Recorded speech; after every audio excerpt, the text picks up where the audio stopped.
When Shangguan Xian said those words, Shangguan Xiongba's gaze narrowed slightly. Breaking the jar after it's cracked, he snorted coldly. Whether you're expelled or confined, that's not for you to decide. It's not even for me to decide. Your fate will be determined by the family elders in council. His eyes on Shangguan Xian showed no trace of mercy, only cold indifference. To him, everything that had happened was of her own making. Even though she was his daughter, Shangguan Xiongba understood that he was first a patriarch and only after that a father. In a great clan like the Shangguan Heavenly Clan, the rules were strict as any great power. Familial affection tended to fade under the weight of duty and hierarchy. Shangguan Xiongba stepped toward Shangguan Xian one deliberate step at a time. In the eyes of everyone watching, the outcome was already sealed. Although the Violet Mist Saint Sovereign wanted to protect her, the three gray-robed men fought desperately to keep him occupied, giving him no chance to intervene. "This is quite the show," came a leisurely laugh from the side. There was no need to guess whose voice it was. It was clearly Su Zimo's. Shangguan Xiongba's steps halted. He slowly turned and looked at the newcomer. "Su Zimo?" he asked, testing the name. "So, you've heard of me?" Su Zimo said with a faint smile. Though the two had never met, the fact that the man could call out his name so casually showed that he knew him well. "I've heard the Chaos Fire God realm produced a monstrous genius who defeated Xiao Anshan," Shangguan Xiongba replied. "So yes, I know a little about you." Indeed, the 7 great god realms each had their own intelligence networks. Any major event in one region quickly became known to the others. The Chaos Fire God Realm selection tournament, determining who would enter the ancestral lands, had drawn much attention. As the top candidate, Su Zimo was naturally the focus of countless eyes. "What do you want?" Shangguan Xiongba asked. "Are you planning to meddle in our family affairs?" "Family affairs?" Su Zimo chuckled. "She's my follower. Whether it's family affairs or state affairs, none of it outweighs my people." "Your tone is arrogant. Even your fire ancestor wouldn't speak so boldly," Shangguan Xiongba sneered. "You really think that just because you placed first in the Chaos Fire God realm, you can look down on everyone else?" He cast a disdainful glance at Shangguan Xian. "Someone like her still managed to rank third. That tells me your Chaos Fire God realm is truly in decline." "I happen to think she's quite good," Su Zimo said with a smile. "And if you look down on me so much, why don't we test that out?" "You're not worthy to spar with my father," a cold female voice interrupted. From the air descended a young woman whose features resembled Shangguan Xian's. She wore a flowing blue crystal dress, ribbons swirling around her body. Her long black hair fell like a waterfall. Her skin was pale, and her eyes shone with fierce light. Without a word, as she stepped forward, the countless ribbons around her transformed into blades of light, slicing through the air towards Su Zimo. The ribbons crisscrossed in a deadly web, even shattering the surrounding void. Su Zimo merely smiled and raised his right hand. One of the 10 primordial god scriptures, the creation-devouring Godfinger, erupted forth. The power of creation coiled around his fingertip, imbued with an annihilating, devouring might. Wherever it passed, everything dissolved into nothingness. The void itself was swallowed, his finger rising like a pillar of heaven, carrying the wrath of the heavens with it. With a thunderous boom, the woman's ribbons shattered instantly, the shockwave flinging her body violently backward. "Jeaner!" Shangguan Xiongba shouted. He caught the young woman's bloodied form in his arms. Her name was Shangguan Jin. Most of the world only knew of Shangguan Xiongba's eldest daughter, Shangguan Wanner, a woman whose brilliance had eclipsed all others in the divine Crow God realm's younger generation. Yet few remembered that the Shangguan Heavenly Clan had 3 daughters. The eldest, Shangguan Wanner. The second, Shangguan Xian. The youngest, Shangguan Jin. All 3 were born prodigious, each worthy of being called a peerless genius. But the world only spoke of Wanner, forgetting the other 2. Holding the wounded Shangguan Jin, Shangguan Xiongba's eyes hardened with fury. "You're declaring war on the entire Shangguan Heavenly Clan," he said coldly. "Even if the Chaos Fire God realm tries to protect you, Today you will die. The Chaos Fire God Realm? Su Zimo laughed softly. I don't even put the fire ancestor in my eyes. Why would I need their protection? If your Shangguan heavenly clan wants war, I'll gladly crush all of you today. Shangguan Xiongba's expression darkened, his aura swelling like a tidal wave. The sheer pressure of it surged toward Su Zimo like a crashing sun. But Su Zimo only stood there calmly, smiling faintly, and beckoned him forward with one hand. Shangguan Xiongba glanced to the side. One of his men instantly understood and drew a signal flare from his robes. With a loud boom, the flare streaked into the sky. It was the Shangguan Heavenly Clan's signature signal. The moment it was fired, any of their members nearby would come rushing to aid them. There weren't many Shangguan retainers in the East Valley that day. Even so, Xiongba knew Su Zimo's power and had called for backup in advance. As the old saying went, one arrow through the clouds and 10,000 troops will arrive. Within moments of the flare's explosion, hundreds of figures came flying in from all directions. Their auras were immense. Each one radiated the might of a grand emperor. One among them even exuded the unmistakable presence of a saint sovereign. Su Zimo didn't move, waiting patiently as the Shangguan reinforcements gathered. In short order, more than 200 cultivators had arrived, surrounding the entire valley. Among them were 2 saint sovereigns. Patriarch, they called out in unison. After ensuring Shangguan Jin's wounds were stabilized, Shangguan Xiongba turned his furious gaze back to Su Zimo. Seize him, he ordered. Countless figures surged forward, battle ready. Just as the clash was about to erupt, a deafening explosion echoed overhead. The sound was so loud that even the most battle-hardened of warriors froze in shock. Everyone looked up. Through the clouds and void above, an enormous palace descended from the heavens. The structure was so vast that it blotted out the sun itself. The moment it appeared, the entire valley dimmed into shadow.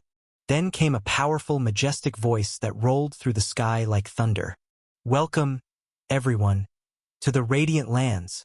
The moment that majestic voice echoed through the air, everyone around held their breath and looked up.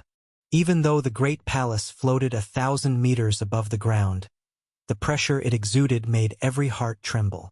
It was like an impregnable fortress radiating overwhelming might, wrapped in dazzling multicolored light. Leading the group was the Light Lord Sage Monarch, followed by the members of the Radiant Court. They all wore identical crimson robes that trailed to the ground, each with a golden sun emblazoned across the back. The Light Lord Sage Monarch looked down upon the crowd below and said with a faint smile, All of you have come here for the Fire God race's ancestral lands. But you should also know that the number of spots available is limited. Not everyone can enter. Light Lord Sage Monarch, just tell us the rules, someone shouted from below. This time, only 50 people will be allowed to enter the ancestral lands, the Light Lord Sage Monarch announced. The 6 God Realms will each have 3 guaranteed spots, for a total of 18. The remaining 32 spots will be determined among all of you present. As his words fell, murmurs rippled through the crowd. Most of the discussions came from smaller sects and wandering cultivators. The larger forces and the 6 God Realms themselves already knew about this arrangement. The 6 domains quotas were fixed. After all, there were only 6 of them. But the loose cultivators and independent sects numbered in the hundreds. 32 spots might sound generous, but compared to their vast numbers, it was a mere drop in the ocean. Light Lord Sage Monarch, asked Yin Tohua of Sword Domain, how will those 32 spots be decided? What kind of competition will there be? Sword Domain belonged to the Vermilion Flame region. Though powerful, it was not the ruling force of that domain. That position belonged to the Vermilion Flame God Realm, which meant Sword Domain still qualified to compete for the open quotas. It was worth noting that each of the 7 great God Realms had its own method of selecting its representatives. For example, in the Chaos Fire God Realm, the selection was open to everyone, a grand competition to determine the top 3. But in others, things were quite different. Take the Divine Crow God Realm, for instance. The Shangguan Heavenly Clan had already handpicked its participants long ago, essentially securing their spots. Each region had its own system, But for the many unaffiliated cultivators, this was their one and only chance to enter the ancestral lands. Smiling, the Light Lord Sage Monarch explained, "The method is quite simple. The radiant court you see before you was created by our ancient ancestors. It contains immense power, and throughout history, few have ever managed to enter its depths. Our plan is to open the radiant court fully. Whoever can reach the deepest part of the palace will earn one of the spots." Someone in the crowd frowned and asked, "But what if more than 32 people make it inside? How will that be decided?" A chuckle came from the side. "You're overthinking it. Anyone who can enter the radiant court and come out unscathed will already be a rare sight. Forget 32, if 20 survive, that would already be impressive." The radiant court was filled with traps and trials. Its dangers were such that even grand emperors could perish inside, and even saint sovereigns risked injury. Though saint sovereigns were not rare within the Inferno Crucible heaven, they were hardly as common as pebbles by the roadside. After letting that sink in, the Light Lord Sage Monarch continued, "Actually, the 7 great god realms quotas aren't entirely fixed either." Everyone immediately fell silent, holding their breath.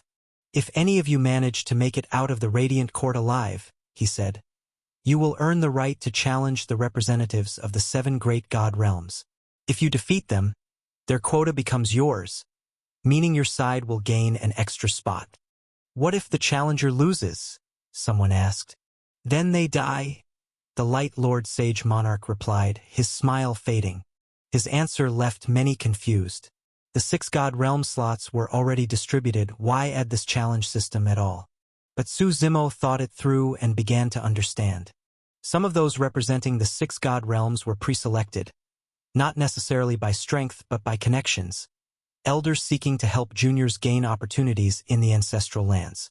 By opening the Radiant Court and adding this challenge rule, the organizers were effectively weeding out the unworthy, reclaiming the spots from those who didn't deserve them. As the Light Lord Sage Monarch finished speaking, Shangguan Xiongba cast a cold glance at Su Zimo. "Consider your miserable life spared for a few more days," he said icily. "When this is over, I'll make sure there's not even a trace of your body left." "What's wrong?" "Not fighting anymore." Su Zimo grinned. "I was ready. You're disappointing me." With a snort, Shangguan Xiongba turned and left with his people. He ignored Su Zimo entirely. He knew where his priorities lay.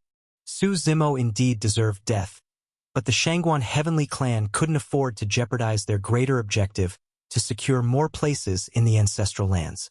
In addition to their 3 guaranteed spots, they had even trained outsiders to enter the Radiant Court on their behalf, hoping to increase their chances.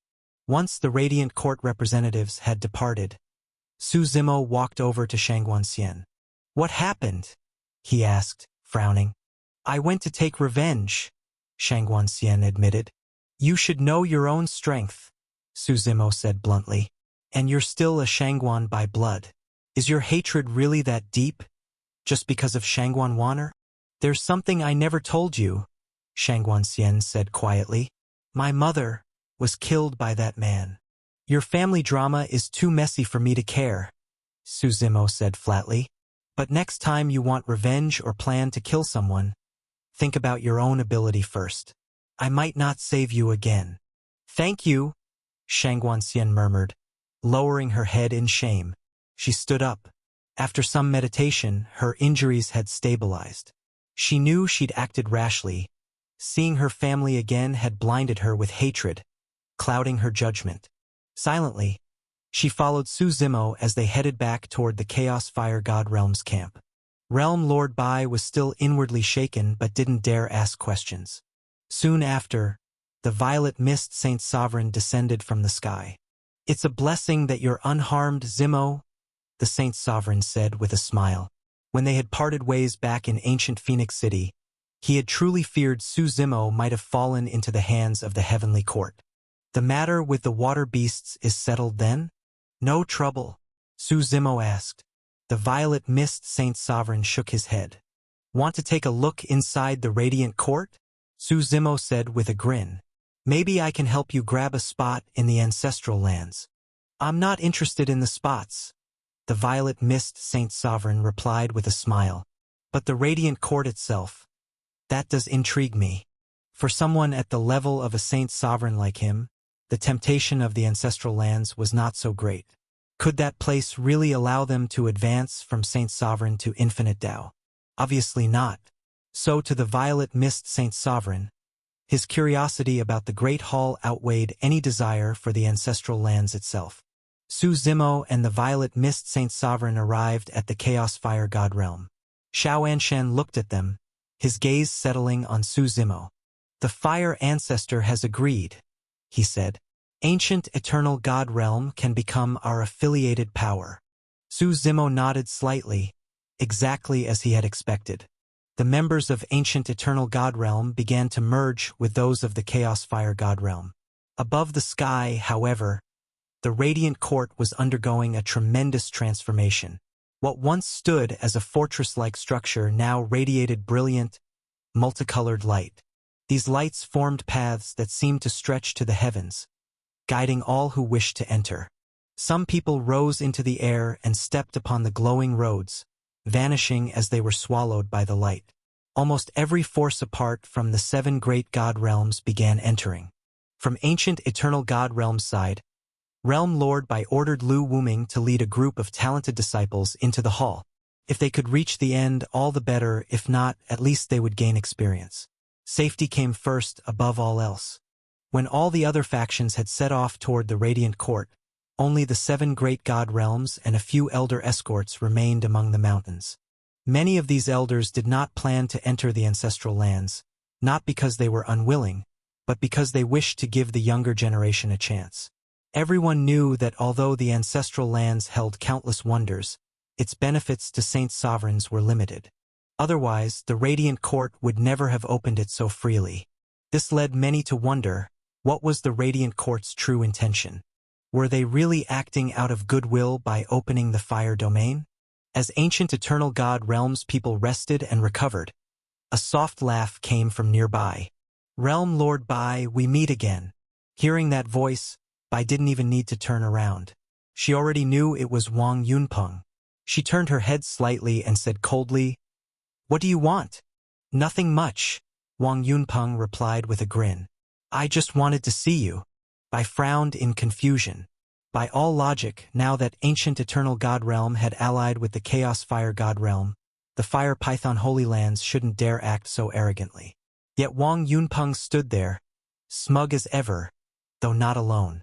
A man stood beside him. When Bai's eyes fell on that man, she immediately understood. The man wore his hair in a long braid like the men of ancient times. On his robe was the image of a strange bird, not a phoenix, but a mythical creature said to be able to endlessly resurrect, taking form again through any spark of flame. It was the Undying Bird, the totem of the Undying Fire region. Only people of that domain wore such a symbol. That left no doubt, the man was from the Undying Fire God realm. No wonder Wang Yunpeng dared to show up. He had found himself a powerful backer. Bai's face remained calm. "You follow us around like a fly," she said. "Buzzing about Ancient Eternal God realm all day. It's disgusting." "Realm Lord Bai, it's not me looking for you this time," Wang Yunpeng snorted. "It's young Master Su." After speaking, he turned toward the man beside him, smiling ingratiatingly. "Young Master Su, what do you think of her? Quite the beauty, isn't she?" "Not bad, not bad," Su said with a grin. "I hear she's the leader of a sect? That makes it even more interesting." He stepped forward, still smiling. "Allow me to introduce myself, Su Fengyun, young master of the Undying Fire God realm." Bai's face tightened slightly at the name. Though she loathed him, she knew this was not someone she could easily offend. "What business does young Master Su have with me?" she asked. "I heard you wish to restore Ancient Eternal God realm," Su Fengyun said lightly. "Follow me, and I'll make sure Ancient Eternal God realm devours the Fire Python Holy Lands and rules that whole region." He said it with utter confidence. Although the Undying Fire God realm could not directly control affairs within the Divine Crow God realm, sending a few of their experts would be more than enough to settle such matters. At those words, Wang Yunpeng panicked. Young Master Su, that's not what we agreed on. Earlier, Su Fengyun had promised to help him seize ancient eternal god realm, and now he was going back on his word. If the undying fire god realm turned against them, the fire python holy lands would be utterly doomed. Do I need you to tell me how to act? Su Fengyun's voice went cold. Wang Yunpeng froze, instantly silenced. Su Fengyun turned back to Bai, smiling. Well then, what do you say? What would ancient eternal god realm need to give in return? Bai asked. She longed to destroy the fire python holy lands, but she wasn't a fool. There was no such thing as a free favor. No payment needed, Su Fengyun replied. Just make me happy. Then everything is negotiable. As he spoke, he reached out a hand toward Bai's face. Bai's expression darkened. She slapped his hand aside and stepped back. Please behave yourself, young Master Su. The more you resist, Su said with a smirk, the more I like it. Name your terms. Anything you want, I'll agree. In his mind, her rejection was merely bargaining. Everyone had a price. But Bai's gaze had gone cold. If young Master Su has no other business, then please leave, she said evenly. Ancient eternal god realm has no need of your help. Don't refuse a toast only to drink a forfeit. Su's smile vanished. His tone turned threatening. Do you believe I won't help the fire python holy lands destroy ancient eternal god realm myself? There's nothing I, Su Fengyun, cannot do. You can suffer a little first if you want, you'll still submit in the end. As he spoke, his killing intent surged, rolling through the air like a storm. He reached out sharply toward Bai. Bai snorted coldly, refusing to retreat. As the leader of a sect, her strength was by no means weak. She raised her hand, summoning an aura that shimmered like celestial light. The force of her will pressed upon the void itself. Two tremendous powers collided, exploding in midair. The shockwave drew the attention of everyone nearby. Su Fengyun stood unmoving, while Bai staggered back several steps with a muffled groan. Just one exchange was enough to reveal the gap between them. After all, as the young master of the undying fire god realm, Su Fengyun's strength was truly formidable. Come again! Su Fengyun laughed wildly. His aura surged like a blazing comet, his power sweeping forward in an overwhelming tide. He stepped into the air, closed the distance, and threw a crushing punch straight toward her. Su Fengyun's aura stretched far and wide, his strength overwhelming. He descended like a falling meteor, exploding before Realm Lord Bai in a thunderous blast. As a prodigy of his generation, his combat power was exceptional, and his battle experience deep. Though Bai was formidable in her own right, she could barely withstand his attacks. At that moment, a dense veil of celestial energy surrounded Bai. Within that aura flickered the phantom of an ancient bell, the heavenly bell of ancient eternal god realm. It absorbed most of the damage for her. Without it, she would not have lasted this long. There's a legend that during ancient eternal god realm's glorious age, a saint sovereign once lived there. Someone from the fire python holy lands remarked. His name was the Heavenly Bell Saint Sovereign. Could it be that the technique she's using is his heavenly bell shield? Of all the people present, the fire python holy lands understood ancient eternal god realm best. After all, they'd long schemed to annex it. At those words, an elder of ancient eternal god realm snorted coldly. Yes, it is indeed one of the techniques left behind by our heavenly bell saint sovereign. Unfortunately, our later generations could not restore his might. Otherwise, your fire python holy lands would never have risen. As he spoke, he glanced toward Bai, who was now struggling under Su Fengyun's relentless pressure, her situation growing dire. The elder quickly turned to Su Zimo. Young master, please, save our realm lord. Su Zimo smiled faintly. Didn't you all oppose her being my maid before? We were ignorant then, the elder said earnestly. We didn't know your true identity. But the realm lord has always respected you. Let's wait, Su Zimo said with a wave of his hand. Your realm lord won't die. He wasn't in any rush to intervene.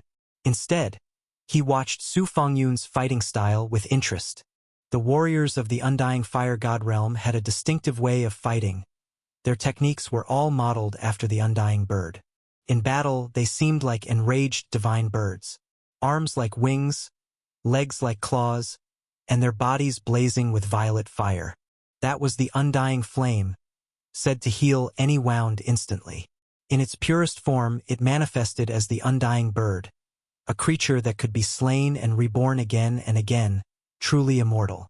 Though perhaps only a legend, possessing the Undying Flame made Su Fengyun nearly unbeatable. By relying on the divine technique left by her ancestor, still fell short. She had only just touched the threshold of the Grand Emperor realm, while Su Fengyun stood at its peak. "Can you defeat him?" Su Zimo asked Shangguan-Xian. Shangguan-Xian, also at the peak of the Grand Emperor realm and now recovered from her injuries, shook her head. "He hasn't shown his trump cards yet. I'm not sure, but I do know one thing. The Undying Fire God realm's immortal arts are formidable." "Violet Mist Saint Sovereign," Su Zimo said. "Go take a look. You don't have to kill him. Just stop him." The Violet Mist Saint Sovereign nodded slightly. Violet energy flared from his palm, exploding like a blazing sun in midair, forcibly separating Bai and Su Fengyun. Su Fengyun steadied himself, glaring at the newcomer, his gaze sharp as a blade. "Back off," said the Violet Mist Saint Sovereign. "Who the hell do you think you are?" Su Fengyun sneered. Before his words even faded, the Violet Mist Saint Sovereign moved. His body blurred into countless shadows, flickering through the void like a shifting mirage. In an instant, he appeared behind Su Fengyun, and with a resounding boom, his palm struck the man's back, sending him flying. "Kid, if you wish to boast, bring your elders from the Undying Fire God realm," the Violet Mist Saint Sovereign said coldly. "You're not qualified." The might of a Saint Sovereign was not to be provoked. Su Fengyun crashed backward, eyes burning with fury. With a roar, violet energy erupted from him, coiling around his body. Behind him, a vast bird of violet flame spread its wings wide, blotting out the sky, the legendary Undying Bird. Its cry shook the heavens, and the air itself burned away. The bird engulfed Su Fengyun completely, transforming into a sea of fire that plummeted from the heavens toward the Violet Mist Saint Sovereign. The creature was incredibly fast, leaving a trail of molten air in its wake. The Violet Mist Saint Sovereign raised his glowing hands to block, golden light flaring across his palms. Another deafening explosion followed as the bird's talons clamped onto his arms, violet fire raging violently. The two forces clashed in deadlock. The Undying Bird screeched, forcing the Violet Mist Saint Sovereign backward, gouging deep scars into the earth beneath his feet. "Get lost!" the Violet Mist Saint Sovereign roared. With a sudden twist, he threw the fiery creature aside. Su Fengyun crashed into a cliffside, coughing blood as the phantom bird behind him dissipated into smoke. The Violet Mist Saint Sovereign raised his right hand again, gathering a streak of violet radiance, and unleashed it with a sharp thrust. "I don't need outsiders teaching the people of the Undying Fire God realm," a stern voice suddenly called out. The beam shattered midair. The Violet Mist Saint Sovereign looked up. An old man in a crimson robe was flying swiftly toward them, divine power rolling off him in waves. He landed before Su Fengyun, glaring coldly at the Saint Sovereign. "You've gone too far." "He struck first," Bai interjected. "I'll remember ancient eternal God realm," the old man replied icily. Bai's expression hardened. This was a naked threat. "If the Undying Fire God realm wants trouble, it can come to me." Su Zimo smiled, stepping forward. "My maid isn't someone he can touch." "And who are you?" the old man asked with a frown. "Su Zimo of the Chaos Fire God realm." "The Chaos Fire God realm grows bolder by the day," the old man sneered. "Would you like to test that?" Su Zimo asked calmly. "There will be plenty of chances," the old man said. "When the trials of the Radiant Lands begin, that will be the real battle." With that, he took Su Fengyun and left. It seemed that both the Undying Fire God realm and the Shangguan Heavenly Clan were deliberately restraining themselves. None wished to ignite conflict before the journey to the ancestral lands began. When the Undying Fire God realm's people departed, Wang Yunpeng was left trembling pale as death. He staggered backward, trying to flee, but the Violet Mist Saint Sovereign seized him with one hand. "Young master," the Saint Sovereign asked, "how should we deal with him? Just kill him. He's an eyesore," Su Zimo said casually with a wave. "You can't kill me." Wang Yunpeng struggled frantically. "I'm the young master of the Fire Python Holy Lands." The Violet Mist Saint Sovereign paid him no mind. He slammed Wang's head to the ground, his hand forming a blade, and brought it down in a single merciless strike. "Please, I beg you, spare my life." Wang Yunpeng no longer dared to act proud of his status. Instead, he pleaded desperately. "I promise the Fire Python Holy Lands will never again oppose ancient eternal God realm. From this day on, we'll stay out of each other's way. Your well water won't mix with our river water." "It's already too late," Realm Lord Bai said coldly. "Realm Lord Bai, think carefully," Wang Yunpeng said quickly. "He might protect you for now, but can he protect you forever? Even if you kill me, it won't change ancient eternal God realm's fate. My Fire Python Holy Lands will still swallow it whole. But if you let me live, wouldn't that be better? I still hold influence in the sect. Why wouldn't I just destroy your entire Fire Python Holy Lands instead of wasting time with you?" Su Zimo replied evenly. Wang Yunpeng froze. The words were perfectly reasonable, he had no answer. "Spare me, and I'll agree to any condition you name," he said weakly. But the Violet Mist Saint Sovereign had no patience for his begging. A flash of violet light erupted in his hand as he struck to kill. Facing death, Wang Yunpeng's eyes filled with venom. He transformed into a massive fire python, his body engulfed in blazing flames, lunging toward the Saint Sovereign. The python's jaws gaped wide, twin fangs gleaming like daggers. The Violet Mist Saint Sovereign snorted coldly. Raising both hands, he summoned a burst of violet energy that shattered the creature's fangs on impact. Still unsatisfied, he clenched his right hand, slamming the python's head deep into the earth until it bit into mud. The fire python thrashed wildly, but the Violet Mist Saint Sovereign didn't rush. Calm and steady, he grabbed the entire serpent, folding its body again and again until it was curled into a tight ball, like a giant sphere of scaled flesh. Then he hurled it into the air and kicked it with one powerful strike. With a deafening boom, the ball exploded in midair, bursting apart in a rain of blood that scattered across the sky. Wang Yunpeng was dead. The remaining members of the Fire Python Holy Lands looked on in silent fury. None dared speak. One by one they withdrew. Here, their sect's name carried no weight. The Violet Mist Saint Sovereign turned to Su Zimo, his gaze asking silently whether to exterminate the Fire Python Holy Lands entirely. Su Zimo shook his head slightly. There was no rush. Wiping out such a minor force would be easy. For now, his focus was on the ancestral lands. Su Zimo happened to know the Radiant Court Saintess, Morong Qing.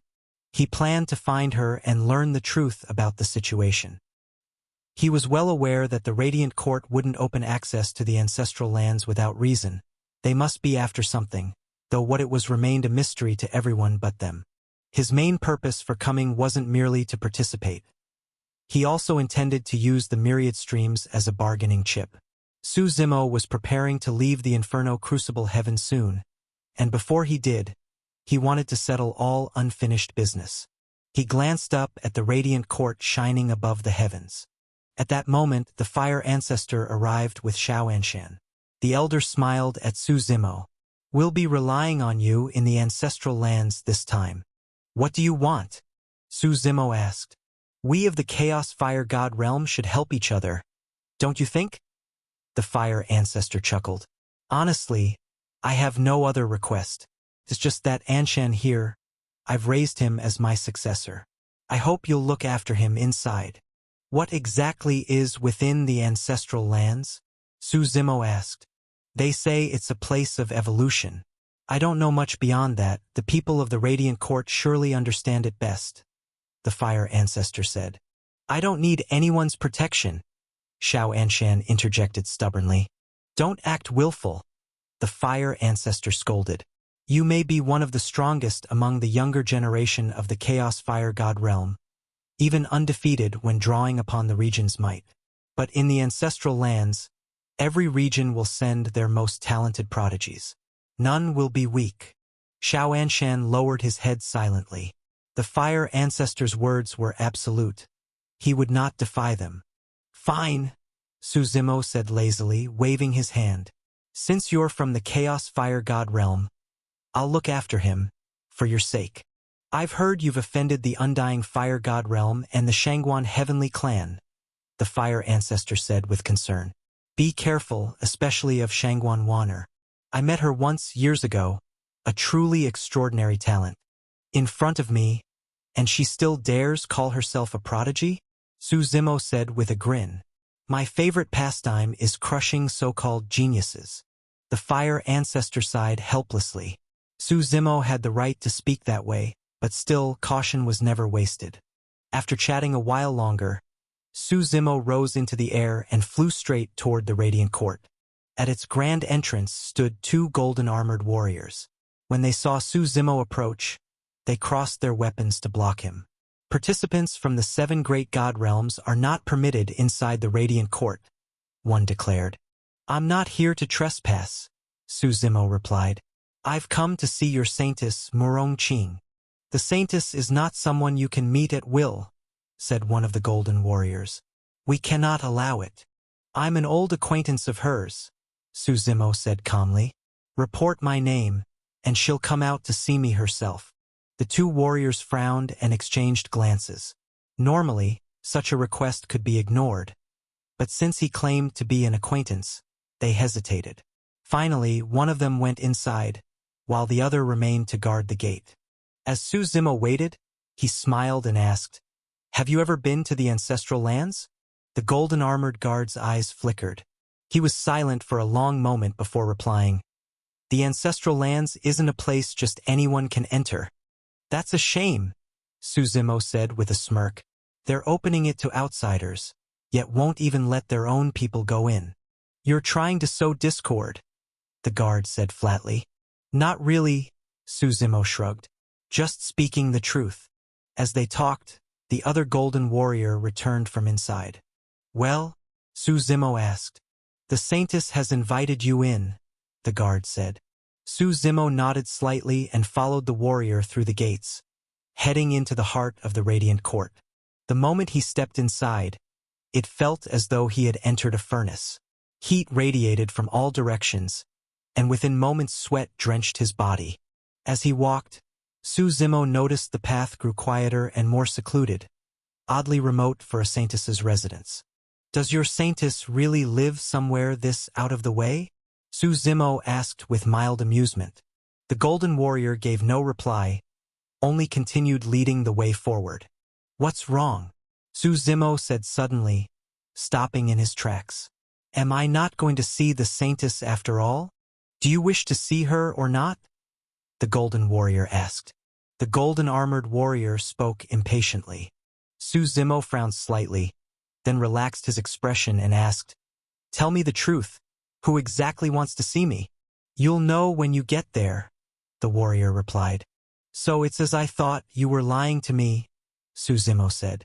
So what if I was? The warrior snorted coldly. But before his words had even finished, Su Zimo's figure suddenly blurred into motion. In a flash, he grabbed the warrior by the throat and slammed his head hard against the nearby wall. The wall shattered like tofu. The golden-armored warrior's body was half embedded in the stone, blood trickling down his face. He hadn't even processed what was happening. Someone had actually dared to attack him inside the Radiant Court. That was like offending the heavens themselves. You want to die? The warrior roared in fury. But before he could make another move, Su Zimo's fist smashed into his face with a deafening boom. The blow hit like a hurricane. The golden armor splintered apart, revealing a mangled, bloody face beneath. Speak, Suzimo said coldly. Who sent you? I won't tell you anything, you're dead already. The warrior spat, his eyes full of venom. You won't be around long enough to see me die, Suzimo sneered. But you, without a doubt, are about to die. He raised his palm again, this time with full killing intent, a strike meant to end the man's life. Wait! The golden warrior shouted, panic breaking through his defiance. What's wrong? Suzimo said with a mocking smile. Lost your courage? I'll tell you, just let me go, the warrior said hastily. Fine.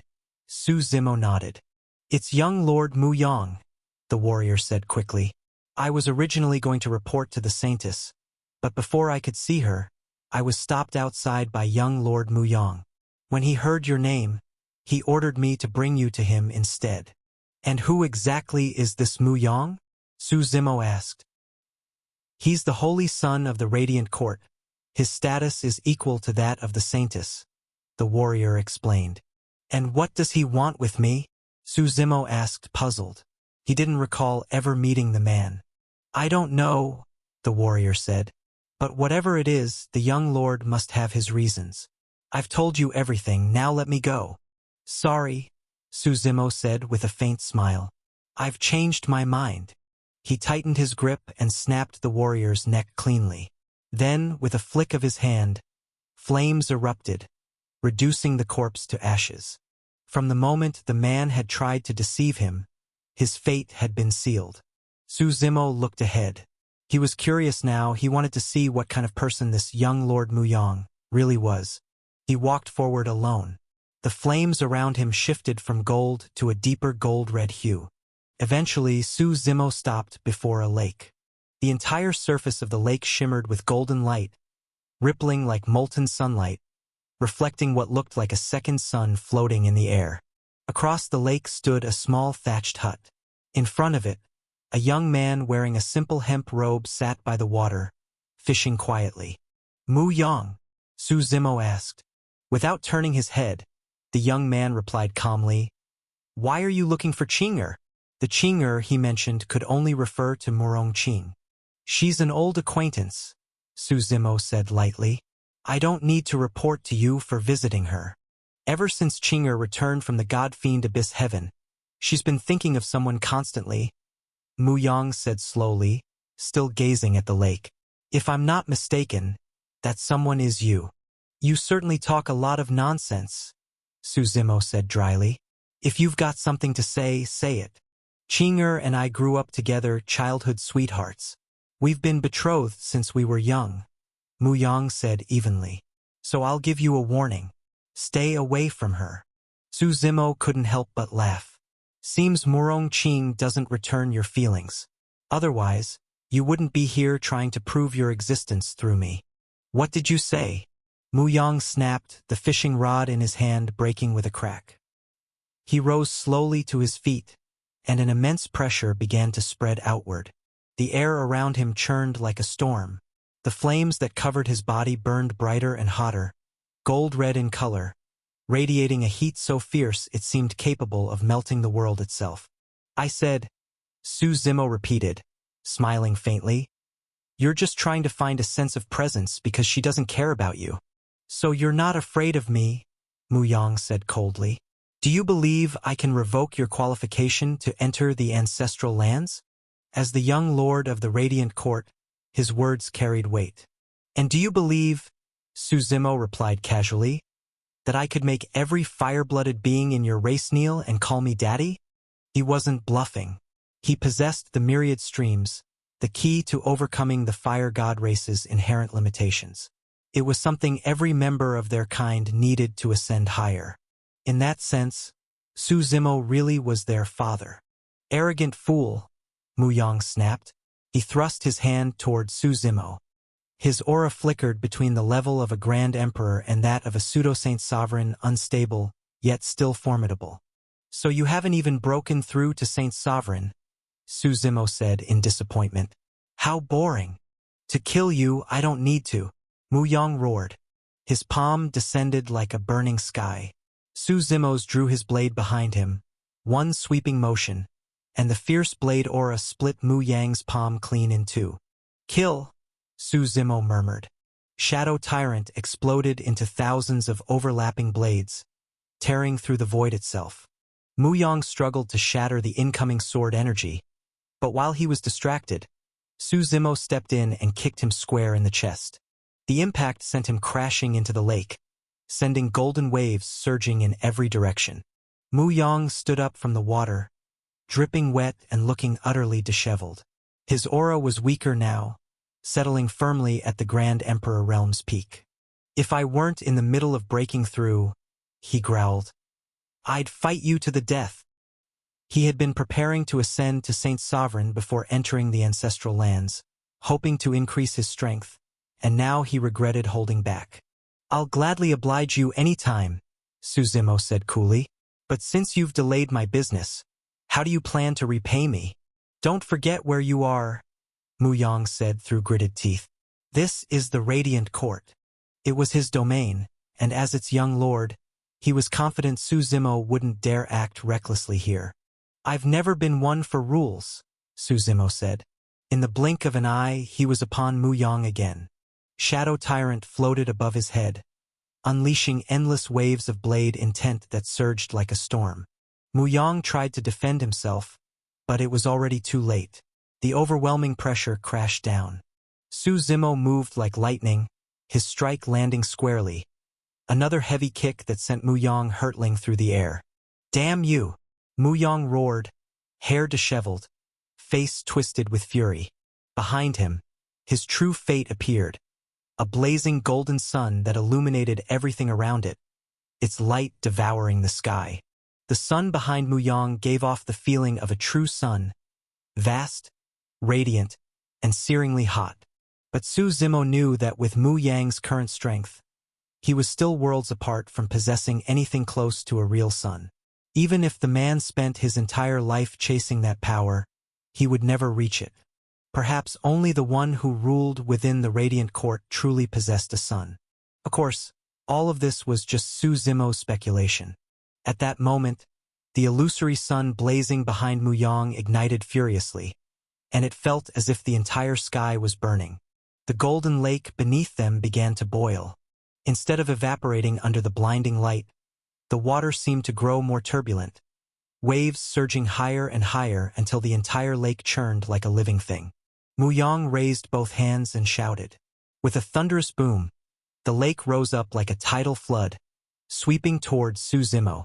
Countless waves crashed down, swallowing the world in their fury. Su Zimo looked up. The entire sky seemed to have turned into an ocean, descending to drown him. He gave a cold snort. Behind him, the colossal figure of the heaven-shattering giant rose from the ground, towering so high it seemed to shoulder the heavens themselves. The giant threw its fists toward the sky, and with one overwhelming strike, the vast flood shattered into fragments. "All things wither and bloom," Mu Yang roared. From the blazing sun behind him, a beam of golden light shot forth, pinning Su Zimo in place. Su Zimo's body froze midair, unable to move. "I'll roast your flesh," Mu Yang said venomously. "I'll boil away your blood and leave nothing but a sun-bleached skeleton." The sunlight burned hotter, radiating with tens of thousands of degrees of heat. Su Zimo's skin began to desiccate, the moisture steaming away until his flesh looked like withered bark. "If you had reached Saint Sovereign Realm," Su Zimo said calmly, "I might at least take you seriously. But unfortunately, you haven't even stepped into Pseudo-Saint." A surge of life force erupted from within him. The tree of life inside his body began to pulse, overflowing with vitality. The immense life energy shattered the golden seal that bound him.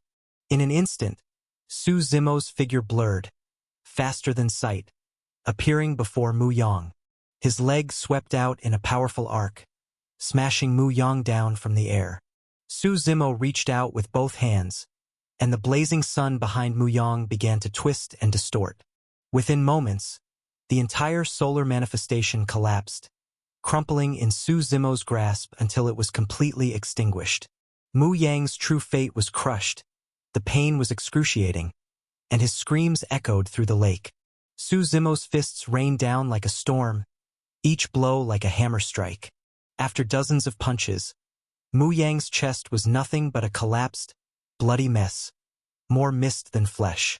Su Zimo raised his arm once more, ready to deliver the finishing strike, but just then, a sharp voice rang out. "Stop!" A figure flashed between them, intercepting the descending blade aura of Su Zimo's shadow tyrant. Su Zimo looked up. It was Murong Qing. She stood before him in flowing violet robes, her long hair rippling like flame in the wind. It had been a long time since they'd met, and her aura was even stronger now, fire energy blazing around her like a living inferno. "Master Su," Murong Qing said softly, "please stop, for my sake. Let him go. As hateful as he may be, he's still the young lord of the Radiant Court." Su Zimo withdrew Shadow Tyrant and smiled faintly. "He told me you two were engaged. That was long ago. It's been dissolved," Murong Qing said, shaking her head. She glanced at the battered Mu Yang, who was lying crumpled on the ground. "Leave and tend to your wounds," she told him. "Qinger, Mu Yang started, but she cut him off coldly. "Our betrothal is over," she said firmly. "And my friends, my affairs are none of your concern. This time I'll let it pass. Next time, if you're beaten to death, I won't interfere." Mu Yang fell silent. After a long sigh, he turned and limped away, his body covered in blood. Murong Qing turned back toward Su Zimo, smiling slightly. "I'm afraid you've just witnessed quite an embarrassing scene, Master Su." Su Zimo chuckled. "If a man like that can become the young lord of your Radiant Court, I'd say your Radiant Court's glory days are long gone." "There are complicated reasons behind it," Murong Qing said with a small laugh. "It's not something I can explain easily. After we parted ways in the God-fiend Abyss Heaven, I honestly thought I'd never see you again." "How could that be?" Su Zimo smiled. "The moment I heard about the Radiant Court trials, I came straight here." Murong Qing tilted her head. "I take it you didn't come just for a reunion? Then, you're here for information, aren't you?" "This isn't the place to talk," she continued. "Come with me to my residence." Murong Qing led Su Zimo through the inner world of the Radiant Court. Though the palace was known for its great hall, its interior was actually a vast self-contained realm, billions of miles of mountains and rivers, bright skies and flowing seas. Murong Qing's own residence stood atop a solitary mountain peak. The place was serene and fragrant, birds singing, blossoms in bloom. A narrow jade-green path wound its way upward, and butterflies fluttered through the air, unafraid of strangers. One even landed softly on Su Zimo's shoulder as they walked. The scent of flowers lingered everywhere. Before her tower stood several open towers and terraces, offering sweeping views of the mountains and clouds stretching for miles. The two of them sat together inside one of the towers. Murong Qing smiled. "Surely you didn't come all this way just to reminisce." "I wanted to ask about certain secrets," Su Zimo replied. "I shouldn't be telling you anything," Murong Qing said thoughtfully. "But you spared Mu Yang just now, so consider this me owing you a favor. If it's something I can say, I'll tell you." Su Zimo smiled. "Then tell me, why is your Radiant Court opening the ancestral lands to outsiders?" Murong Qing laughed lightly and shook her head. "Master Su, you don't waste time, do you?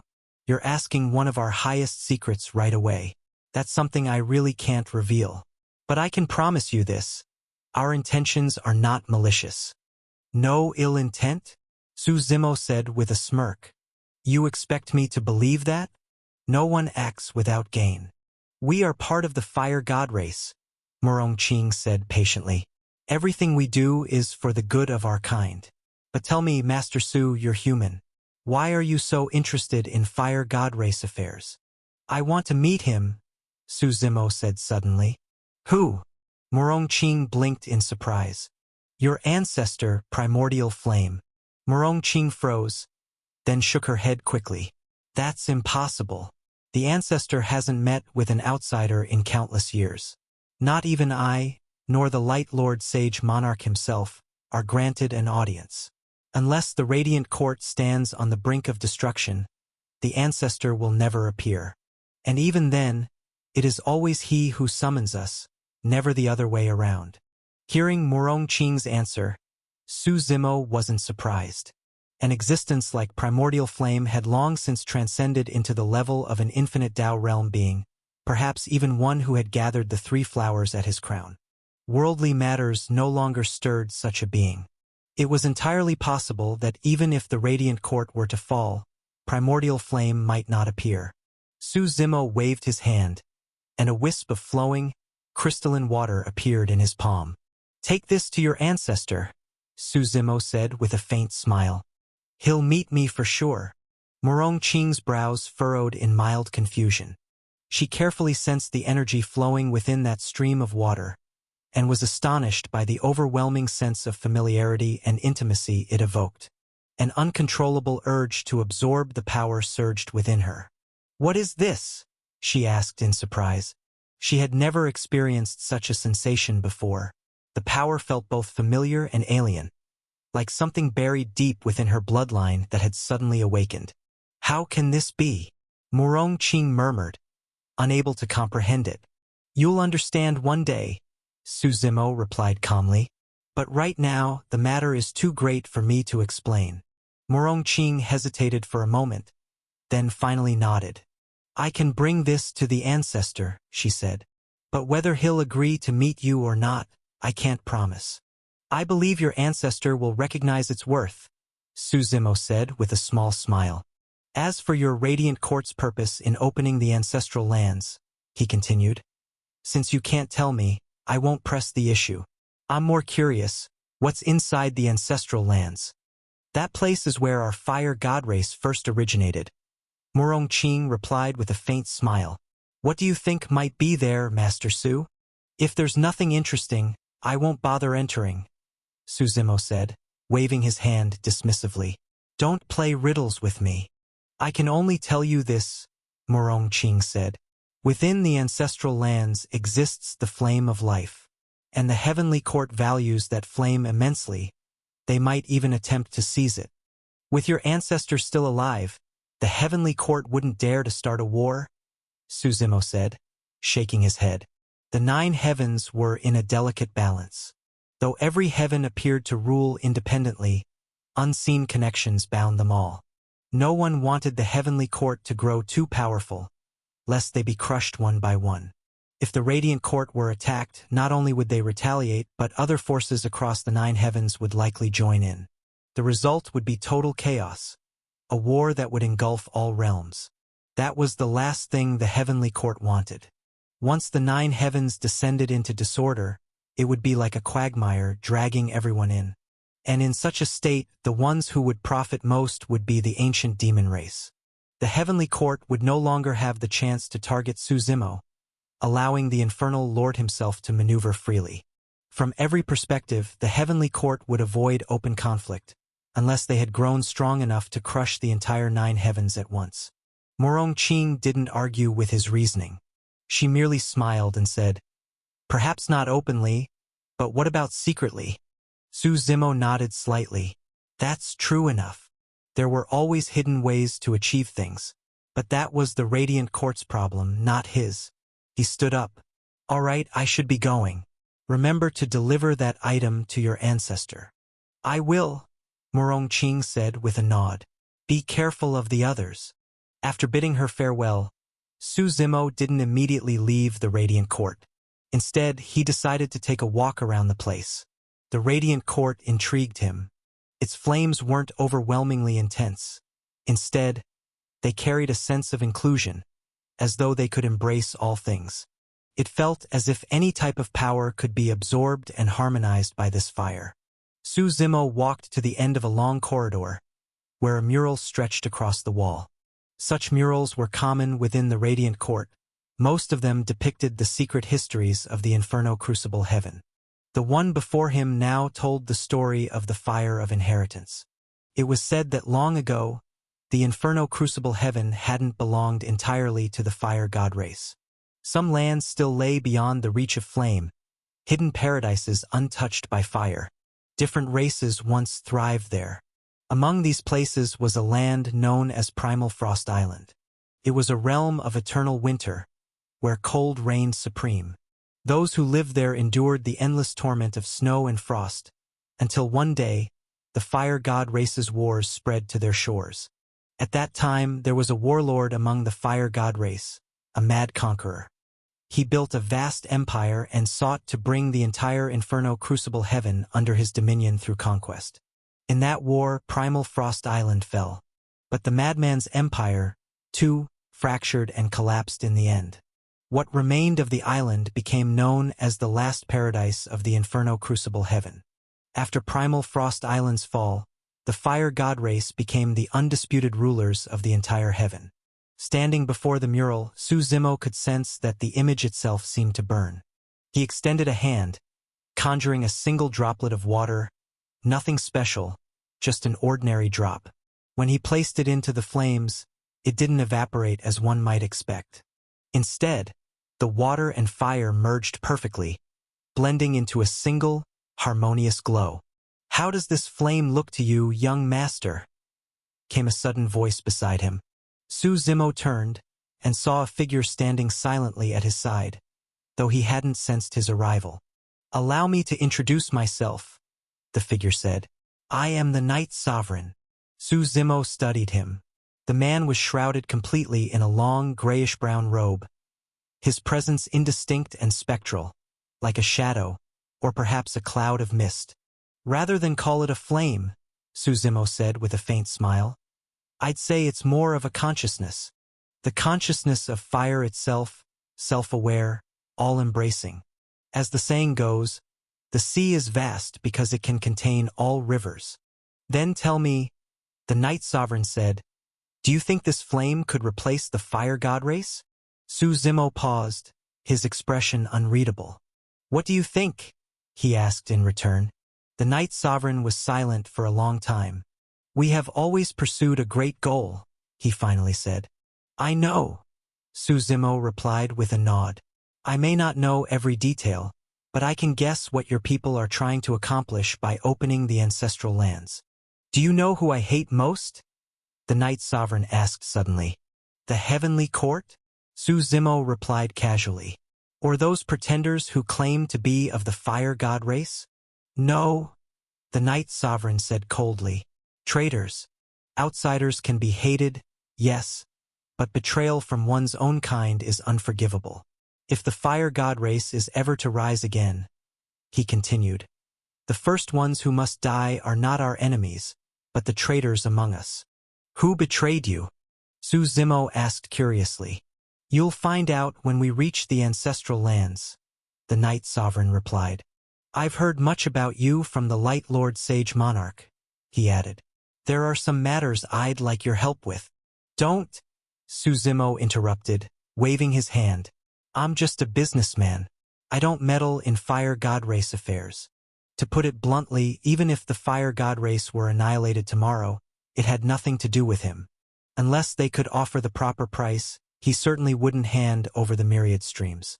So when Su Zimo heard the Night Sovereign's words, he was intrigued, but not surprised. "What do you need my help with?" he asked. "Fight alongside my fire god race," the Night Sovereign said. "Once we enter the ancestral lands, we'll likely lose control over what happens inside. So before that, we plan to form some alliances." "Why ask me? There are countless people in the 6 god realms. You could find someone else," Su Zimo replied with a faint smile. "I don't trust them," the Night Sovereign said bluntly. "And you trust me?" "This is the first time we've even met," Su Zimo said. "The Light Lord Sage Monarch told me," the Night Sovereign replied, "that while you're dangerous, perhaps even more dangerous than the rest, you're someone who can be trusted in certain matters. For example, anything involving the Heavenly Court. You'll never compromise with their sage monarchs, and they'll never accept compromise from you." "I don't mind helping your radiant court," Su Zimo said. "But what do I get in return?" "We've already set a grand plan in motion," the Night Sovereign replied. "Inviting you is simply to add another layer of assurance. You know the saying, adding flowers to embroidery." Whether it's adding flowers to embroidery or sending charcoal in the snow, Su Zimo said with a wave of his hand. If you want me to act, there has to be payment. What do you want? The Night Sovereign asked after thinking for a moment. What can your radiant court offer? Su Zimo countered. I can give you a share of the inheritance from the ancestral lands, the Night Sovereign said. I have no interest in your fire god race's inheritance. Su Zimo shook his head. In truth, he already possessed the inheritance of the fire god Zhu Rong. When it came to flame, there was hardly a power in existence that surpassed it.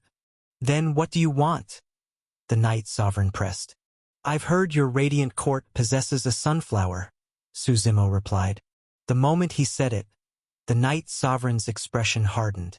His gaze turned sharp and dangerous. That was a secret known only to the highest members of the Radiant Court. Some things aren't truly secret, Su Zimo said with a smirk.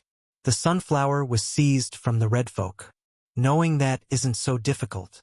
The sunflower had originally been left behind by the water god Gongtu in a particle world. Later, that particle world was taken over by the red folk, and the sunflower fell into their hands. Eventually, the Radiant Court conquered them and claimed the sunflower for themselves, using it to further their grand design. When Su Zimo wiped out the red folk back then, he had wanted to see if Gongtu had left behind anything valuable. Unfortunately, after so many years of red folk occupation, anything worth taking had long been plundered. The sunflower was indeed precious, but to Su Zimo, it wasn't of much use. He was simply testing the Night Sovereign's reaction, and, unexpectedly, it was quite intense. It seems our deal won't work, the Night Sovereign said coldly.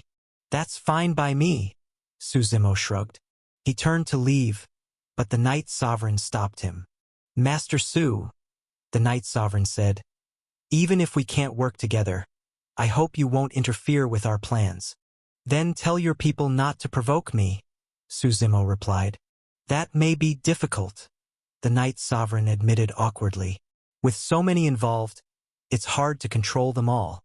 I heard you've already had conflicts with the Shangguan Heavenly Clan and the Undying Fire God Realm. Could you, for my sake, avoid fighting them until this is over? For your sake. Su Zimo turned back and laughed coldly. Who do you think you are to ask that of me? To be blunt, he continued, the life or death of your fire god race has nothing to do with me. Aside from that old ancestor of yours, Primordial Flame, there's not a soul in your entire Radiant Court I bother to take seriously. Su Zimo's tone grew colder. The Radiant Court once left a decent impression on me, which is why I've been polite. But don't mistake my patience for respect. You think that just because you're used to playing Overlord in the Inferno Crucible Heaven, you can order me around. The Night Sovereign stayed silent. He had long been accustomed to authority. It had been a long time since anyone dared speak to him like that. He simply watched as Su Zimo's figure faded into the distance. Someone patted him on the shoulder. The Night Sovereign turned to see the Light Lord Sage Monarch standing beside him. How did the talk go? The Light Lord Sage Monarch asked with a smile. You didn't tell me he was that arrogant, the Night Sovereign said flatly. Well, the Light Lord Sage Monarch replied. In his eyes, even our ancestor is just an equal. As for the rest of us, he's never cared. If you hadn't warned me, I would have fought him, the Night Sovereign said. Now's not the time for that, the Light Lord Sage Monarch replied seriously. The fire god race's greater cause takes priority. Those people have already entered. Once the time comes, we can easily control who gets into the ancestral lands and who doesn't. So the talk failed, what now? The Night Sovereign asked. If it failed, it failed, the Light Lord Sage Monarch said with a shrug. We're already prepared. I asked you to recruit him only because I didn't want him becoming a wild card. Just warn the others to be cautious around him. I don't understand why you're so lenient with him, the Night Sovereign said. Who is he, really? As for his background, the Light Lord Sage Monarch said with a mysterious smile. I can't tell you now. The ancestor told me himself, one day you'll understand. After leaving the Radiant Court, Su Zimo seemed to have gained little useful information. but based on his deductions, he already understood most of what was happening. The Radiant Court's reason for opening the ancestral lands, and their current actions, were becoming clear. The Fire God race's predicament was something many had tried to change, though changing fate was never easy. Su Zimo returned to the Chaos Fire God realm. At that moment, an enormous projection appeared in the void, an image from within the Radiant Court itself, showing countless cultivators attempting to break inside. These images displayed disciples from various sects, and many people gathered to watch. When Su Zimo arrived, Realm Lord Bai hurried over to greet him. "How did it go?" Bai asked. "More or less settled," Su Zimo said, shaking his head. "What about those trying to break into the Radiant Court?" "So far, only one person has succeeded and earned a place," Bai replied. "Who?" Su Zimo asked curiously. "Li Guan of the Solar Imperium," Bai said, pointing at a figure on the projection. The Solar Imperium was an empire within the Inferno Crucible heaven. In truth, empires there weren't usually that strong. Most power resided in sects and clans within the six god realms. But the Solar Imperium was an exception, a true imperial force that stood above all others. Even within the Inferno Crucible heaven, their reputation was immense. Their most famous feat was once waging war against the ruler of the Vermilion Flame region, the Vermilion Flame God realm, and managing to fight to a stalemate. That alone spoke volumes about their strength. The Solar Imperium had always kept a low profile. Some said they were quietly gathering strength, but as long as no one provoked them, the Solar rarely took the initiative to cause trouble. Within the borders governed by the Solar Imperium, the nation was prosperous and its people lived in peace. It was a true golden age, one of the few regions untouched by constant warfare. So when people saw Li Guan of the Solar Imperium pass the trials and earn a place in the Radiant Court, few were surprised. The Solar had the power to do it. Su Zimo, on the other hand, watched the projection with interest. The process of entering the Radiant Court was extremely complicated. One had to go through numerous trials testing mentality, strength, and even a bit of luck. And the trials weren't safe, far from it. A single mistake meant death without burial. Even in the short time Su Zimo had been watching, more than a dozen participants had already died inside. He wasn't too concerned about the details, though. His gaze swept across the six god realms, pondering something. The betrayal the Night Sovereign had mentioned, it must have referred to one of these six god realms. But which one, Su Zimo didn't know.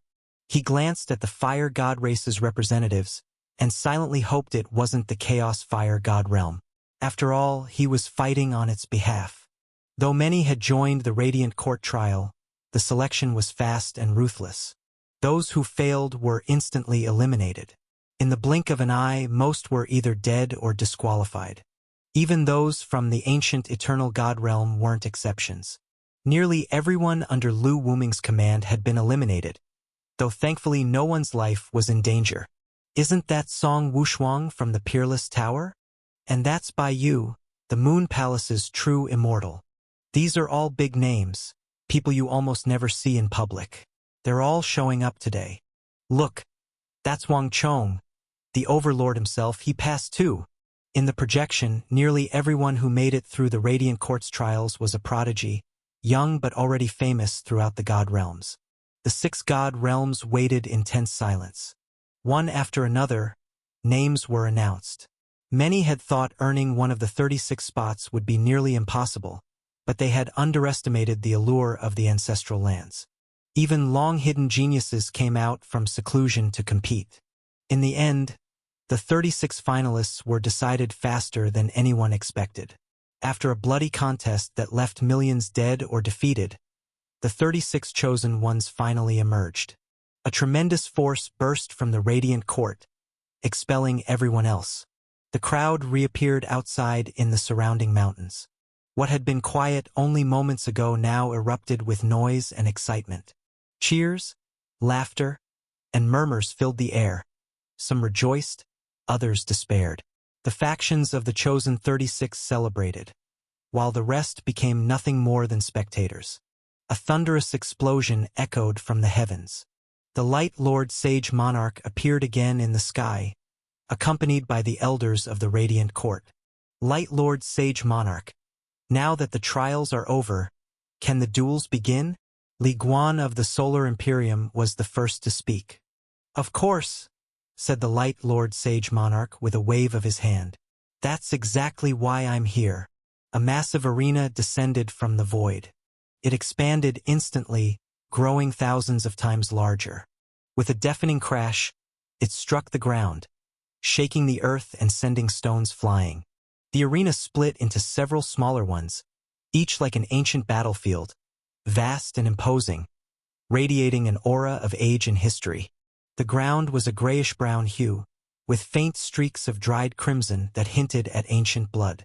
It was easy to imagine the wars that must have taken place there, battles so fierce that even after countless years, the bloodstains had not fully faded. Standing before the ancient battlefields, one could almost hear the echo of ancient war horns. Su Zimo's eardrums trembled. Even he felt a surge of awe, let alone the others around him. "What is this?" someone whispered. "Probably a remnant of some ancient relic," another guessed. "These are ancient battlefields, relics from the age of the ancients. The ancient battlefields will serve as the stages for your duels." The Light Lord Sage Monarch's commanding voice boomed from the sky. "Anyone who wishes to challenge may step forward. No one may refuse. Refusal will be considered forfeiture of your spot. Each person has one chance to challenge." "That's unfair," said Dubujia of the Vermilion Flame region. "If those of us from the 6 god realms lose, we forfeit our places. But those with the 36 spots don't lose theirs regardless of outcome. What's the point of such a match?" "Then why don't you mention," one of the Radiant Court elders retorted sharply, "that those 36 fought their way through the trials, while your 6 god realms were given your places for free? Do you think we don't know some of you got in through connections?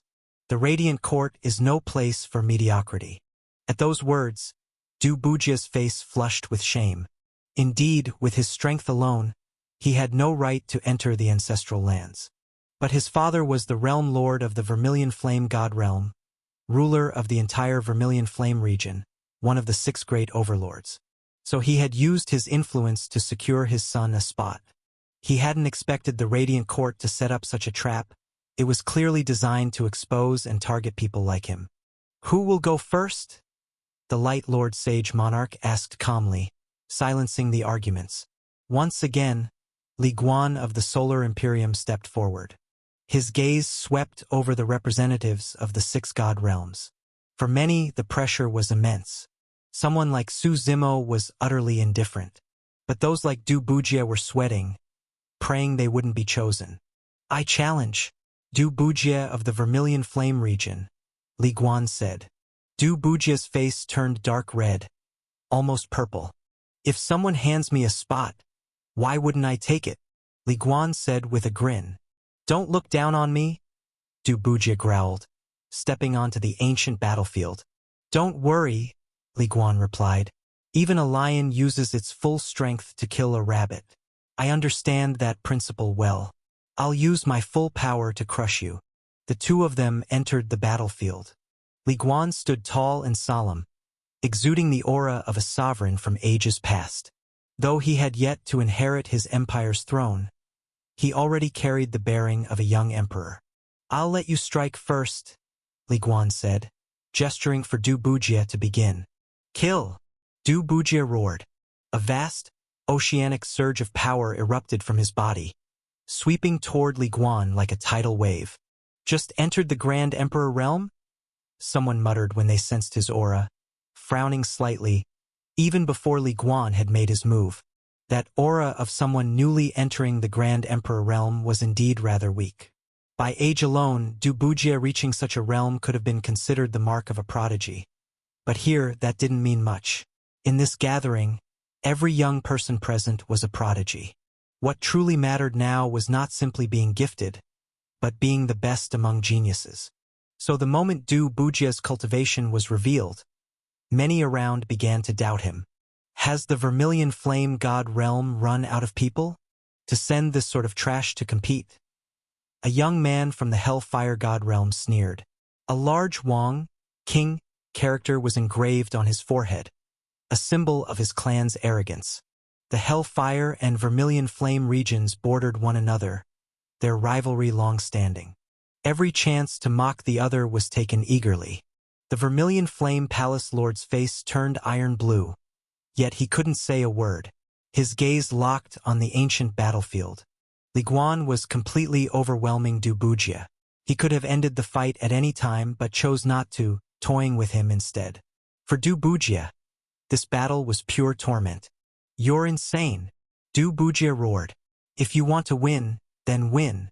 Why humiliate me like this? Has my Vermilion Palace wronged your Solar Imperium?" "The Vermilion Flame God Realm bears no grudge against Solar," Li Guan replied coldly. "But you and I do." "You're crazy. I don't even know you," Du Bujie snapped. "Do you still remember last spring?" Li Guan said, his tone darkening. "When you went hunting in the boundless forest and killed a few people?" Du Bujie froze. He had killed too many to remember them all. "You don't recall? You robbed them of their prey, then slaughtered them," Li Guan said. "They were my brothers, members of my personal army." The Solar Imperium was unusual in many ways. In most empires, a reigning monarch would never allow a prince to command troops or build his own power. But Solar was the opposite, it encouraged it. Princes could form and train their own armies long before inheriting the throne, even private ones. As one of the Solar Princes, Li Guan had his own army. Those men Du Bujie had murdered were not just his soldiers. They were his closest comrades. Once Li Guan ascended the throne, those brothers would have been rewarded as nobles. Perhaps Du Bujie had long forgotten, but Li Guan had never let it go. Killing him outright would have risked war between Solar Imperium and the Vermilion Flame God Realm, for Du Bujie was the Realm Lord's son. So Li Guan had endured until today. "Those lives you didn't care about," Li Guan said coldly, "are the seeds of your death today." He drew his sword with a resonant clang. A violent storm burst forth from the blade, engulfing Du Bujie entirely. Wind howled like knives, slicing open thousands of bloody gashes across Du Bujie's body in an instant. "I admit Du Bujie barely got half the word out before the sword pierced through his throat, silencing him forever. "Outrageous!" The Vermilion Flame Realm Lord stood, his voice thunderous. He already admitted defeat. Why kill him? His overwhelming aura surged, shaking the space. "Admitted defeat? I didn't hear it," Li Guan replied coldly. "Did any of you?" Even under the crushing weight of the Palace Lord's fury, Li Guan remained calm and unmoved. "Lord Du," said the Light Lord Sage Monarch from above, his voice steady, "no outsiders may interfere in the duel. Your son indeed did not say the words 'I yield.'" With the Radiant Court's arbiter speaking, the Vermilion Flame Realm Lord had no room to argue. Losing a spot was one thing, but losing his son was agony. There was no pain deeper than a parent burying their child. "He killed Jer deliberately. He entered that duel intending to murder him," the Realm Lord shouted bitterly. "Enough!" The Sage Monarch cut him off. "We do not act on guesses, only on facts. Li Guan wins this round. He will receive Du Bujie's place." Seeing the first challenger triumph, others grew eager to try. The second to step up was the young overlord Wang Chong. The name Young Overlord was no exaggeration. His father was the true overlord, a man known for his power and dominance. Wang Chong had inherited both his father's might and will, ruthless in battle and gifted beyond measure. Though his father's fame was greater, Wang Chong had forged his own path, earning his title through strength. He leapt onto the stage with a grin. "Let's see. Who should I challenge?" His gaze swept across the crowd, finally landing on the Shangguan Heavenly Clan. "I'll challenge Shangguan Wan'er," he declared. "Which one of you is she?" The crowd fell silent in shock. Most challengers picked weaker opponents, easy targets to secure a win. But Shangguan Wan'er was no ordinary opponent. Among the young elites, she stood near the top, a true monster of talent. Her reputation far outshone Wang Chong's. "What's wrong? None of you answering," Wang Chong taunted. The Shangguan heavenly clan remained silent until someone finally said, with a calm voice, "Wanner hasn't arrived yet." "What do you mean? Everyone's gathered here today. How could your representative not show up?" Wang Chong looked toward the Light Lord Sage Monarch and the Radiant Court elders. "If she isn't here, does that count as forfeiting? That means I win, doesn't it?" Even the Sage Monarch frowned. He hadn't expected such a situation. "Who said I would forfeit?"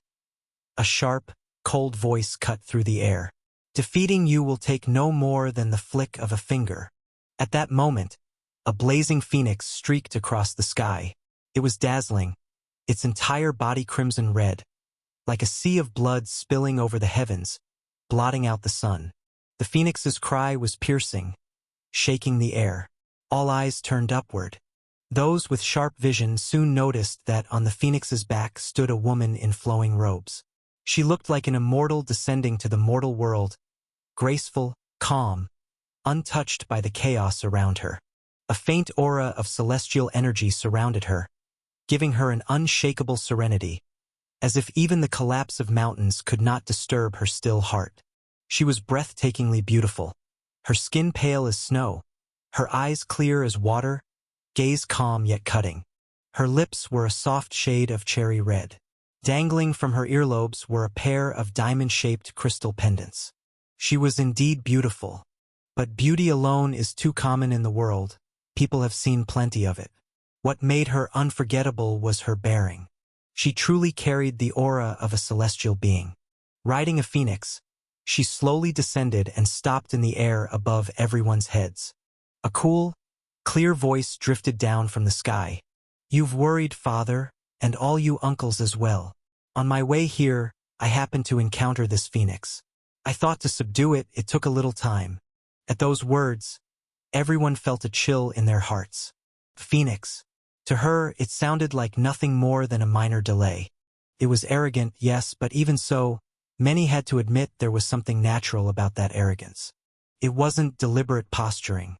It was as if she were simply stating a fact, no different from talking about eating or drinking.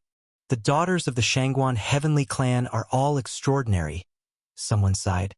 "I can't see through this younger generation's Shangguan Wanner," another murmured. Even some of the strong cultivators from other sects couldn't help but express their admiration. Shangguan Wanner ignored the chatter around her and lowered her gaze toward Wang Chong. "You wish to challenge me?" she asked. "That's right. I challenge you," Wang Chong shouted, his voice full of defiance. "A true overlord does what others dare not do. My father always said that cultivation is like climbing a mountain. The steeper the peak, the greater the sense of accomplishment once you reach the top. Today, I want to see for myself. Your father wasn't wrong. The martial path is like a mountain. Countless will try, but I press on regardless," Shangguan Wanner said calmly. "But you are mistaken. Mountains are climbed one at a time. Charging straight into hell from the start, that's nothing but courting death." Her tone hardened, commanding and absolute. "You are not qualified to fight me. Fortunately, I just subdued this phoenix. Let it test your worth." As she spoke, she gently patted the phoenix on the head, then descended back toward the Shangguan heavenly clan's ranks. In the skies above, the phoenix let out an enraged cry. The sound tore through the heavens, shaking the very air. The world around it fractured, and blazing fire devoured everything in sight. It was true nirvana fire that burned upon its body, divine flames of rebirth and destruction. "Damn it! How dare you look down on me?" Wang Chong roared. He had earned his title as the young overlord through countless battles. When had anyone ever dismissed him like this? As the phoenix dove toward him, he didn't flinch or evade. He met it head-on, throwing a single thunderous punch. That punch carried a power that seemed to shatter the very fabric of reality. The force of it swept out like a storm, tearing and crushing everything in its path. With a deafening boom, the two colossal powers collided, and the ancient battlefield trembled violently.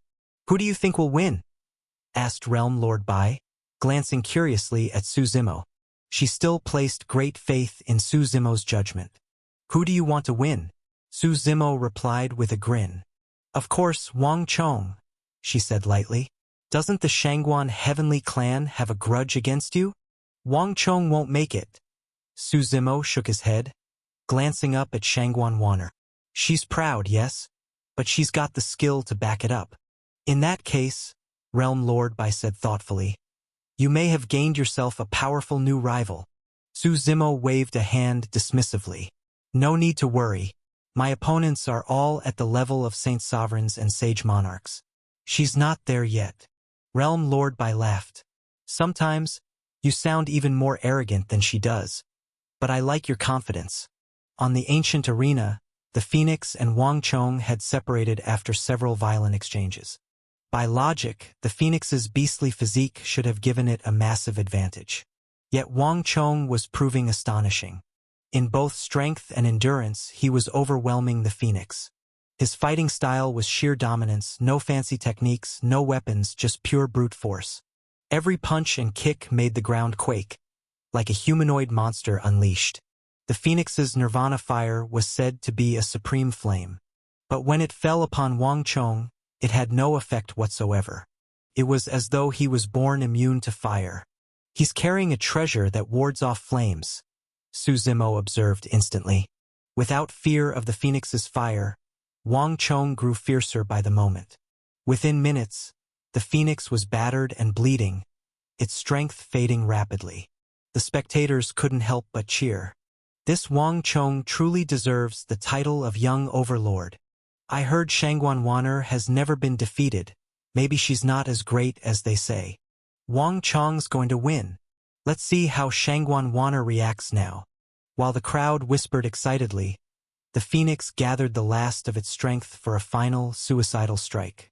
Letting out a shriek that split the heavens, it looped through the air and dived straight at Wang Chong. Good! Wang Chong bellowed. Behind him, his true fate briefly manifested, a towering giant that reached the sky. It flashed only for an instant, and most couldn't even make it out. In the next moment, Wang Chong seized the Phoenix by the head, slamming it hard into the ground.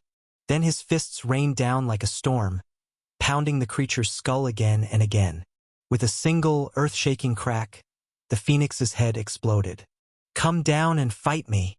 Wang Chong roared, his aura blazing like a rainbow, full of unrestrained pride. He glared up at Shangguan Wanner. She merely regarded him calmly, then extended her right hand, lightly pushing her palm forward. The motion was gentle, yet in the next instant, the heavens darkened. A colossal palm of fire descended from the sky. It was like the legendary Buddha's palm, a flaming hand of divine judgment. That fiery palm annihilated everything in its path, unstoppable and absolute. Seeing it, Wang Chong screamed defiantly. But even before the palm struck, the mere pressure of it made his body feel as if it were breaking apart. His skin tore, his bones groaned. The air itself was crushing him. And that was only the wind of the palm's descent. As the blazing hand drew nearer, the pressure multiplied. Soon, the flames began to lick at his clothes, setting them alight. His blood boiled. His skin ignited spontaneously. The power was unbearable. The palm was almost upon him, and if its wind alone could do this, what devastation would the palm itself bring? I yield! Wang Chong cried out, collapsing to the ground. At the very instant his voice rang out, the fiery palm vanished without a trace.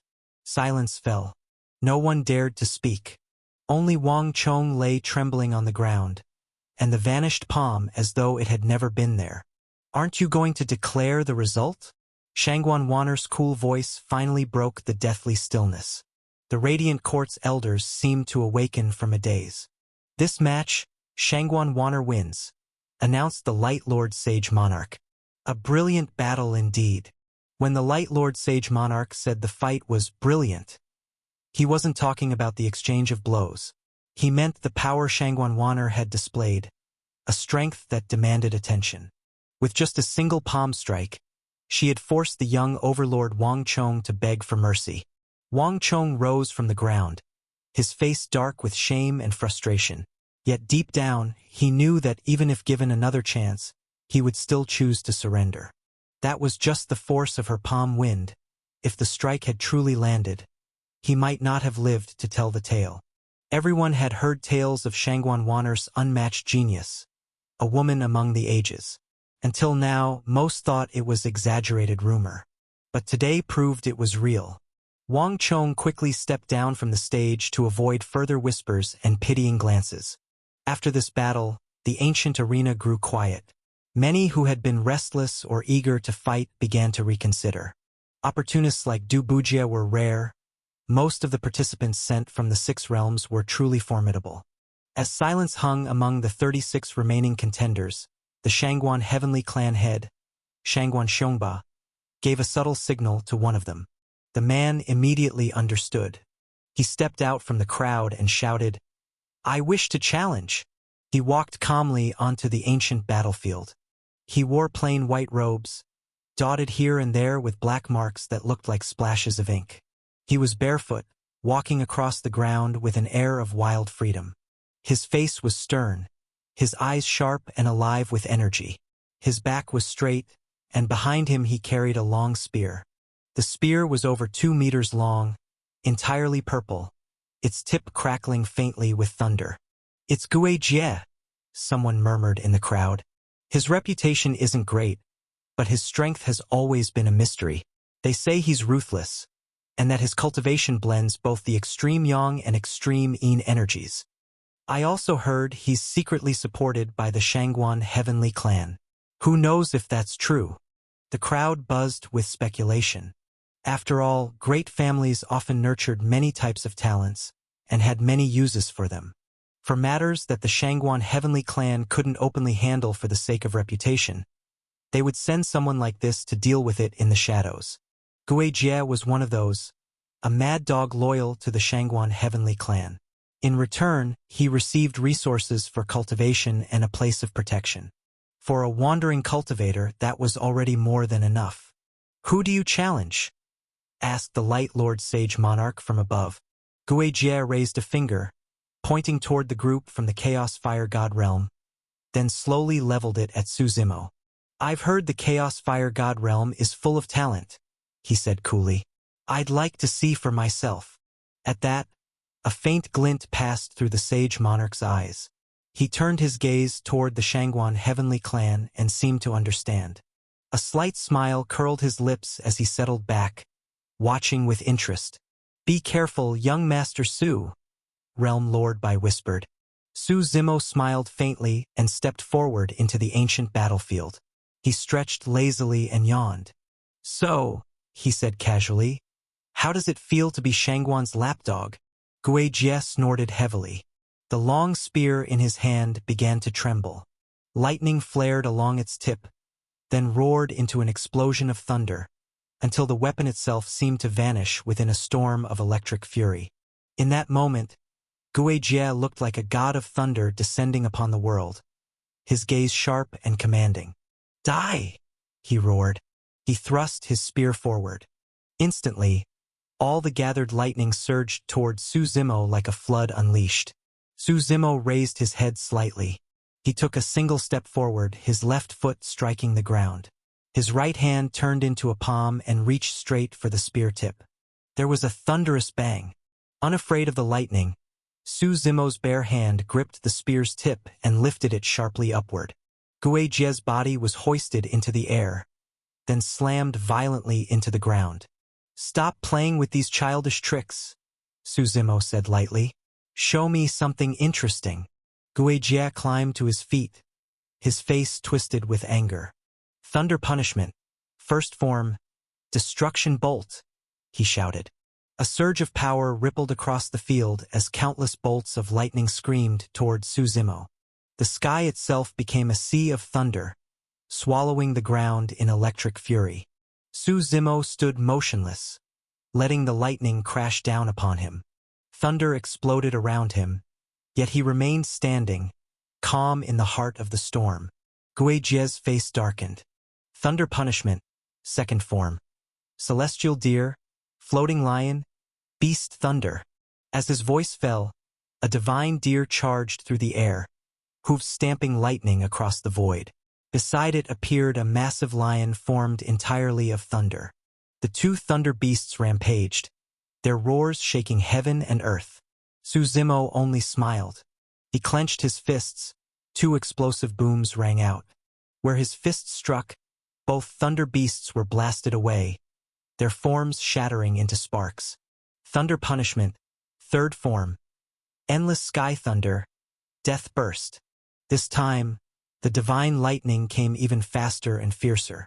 The bolts didn't just strike, they exploded, setting off chain reactions one after another. The sky rumbled with endless detonations. Lightning clashed with lightning. Space itself tore apart under the pressure. The chaotic storms of power twisted and screamed without pause. "Still too weak," Suzumo said, shaking his head. He raised his right fist. From between his knuckles burst an aura of pure malice, thick and violent. No matter how wild or mighty the thunder above became, his single punch shattered it all. A resounding boom echoed through heaven and earth. It felt as though the sky itself had collapsed. The thunderous noise rang in everyone's ears. Those with weaker cultivation winced in pain as their eardrums buzzed. From Suzumo's fist, a dark whirlpool formed in midair, devouring all remaining lightning into a black vortex of annihilation. "Damn you!" Guijie snarled. He unleashed the final move of his thunder punishment art. "Thunder and I become one." Thunder raged across his body. His form was wrapped in pale violet lightning, until he seemed to turn into a being of living thunder. With lightning speed, he charged straight toward Suzumo. Electric arcs burst from beneath his feet. When he was only a few meters away, a monstrous ghostly shadow appeared behind him. A gigantic ghost head opened its blood-soaked jaws and lunged to devour Suzumo.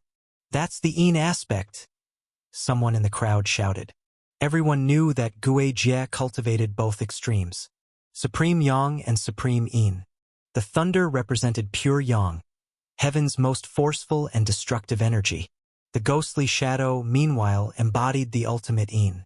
The ghost devoured everything in its path, snapping again and again toward Suzumo. The interplay of yin and yang made Guijie's power truly formidable.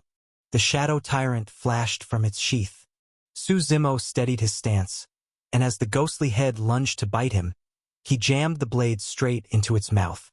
The tip of the blade pressed against the ghost's upper jaw while the hilt pinned its lower. When the ghost tried to bite down, the blade pierced through its lips.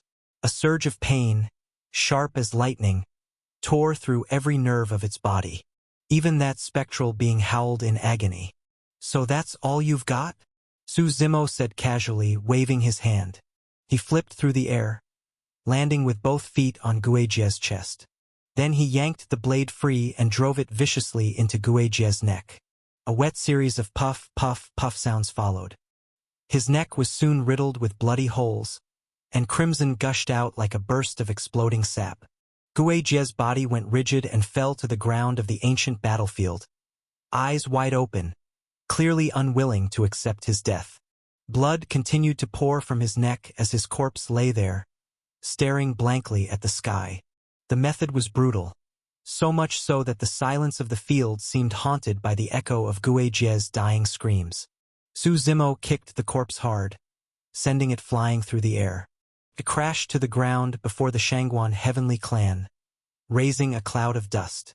"Next time you come," he said, glancing at Shangguan Wanner with a faint smile. Shangguan Wanner met his gaze without backing down. "Then let's hope," she replied coolly. "You're not like Wang Chong, good only for talking."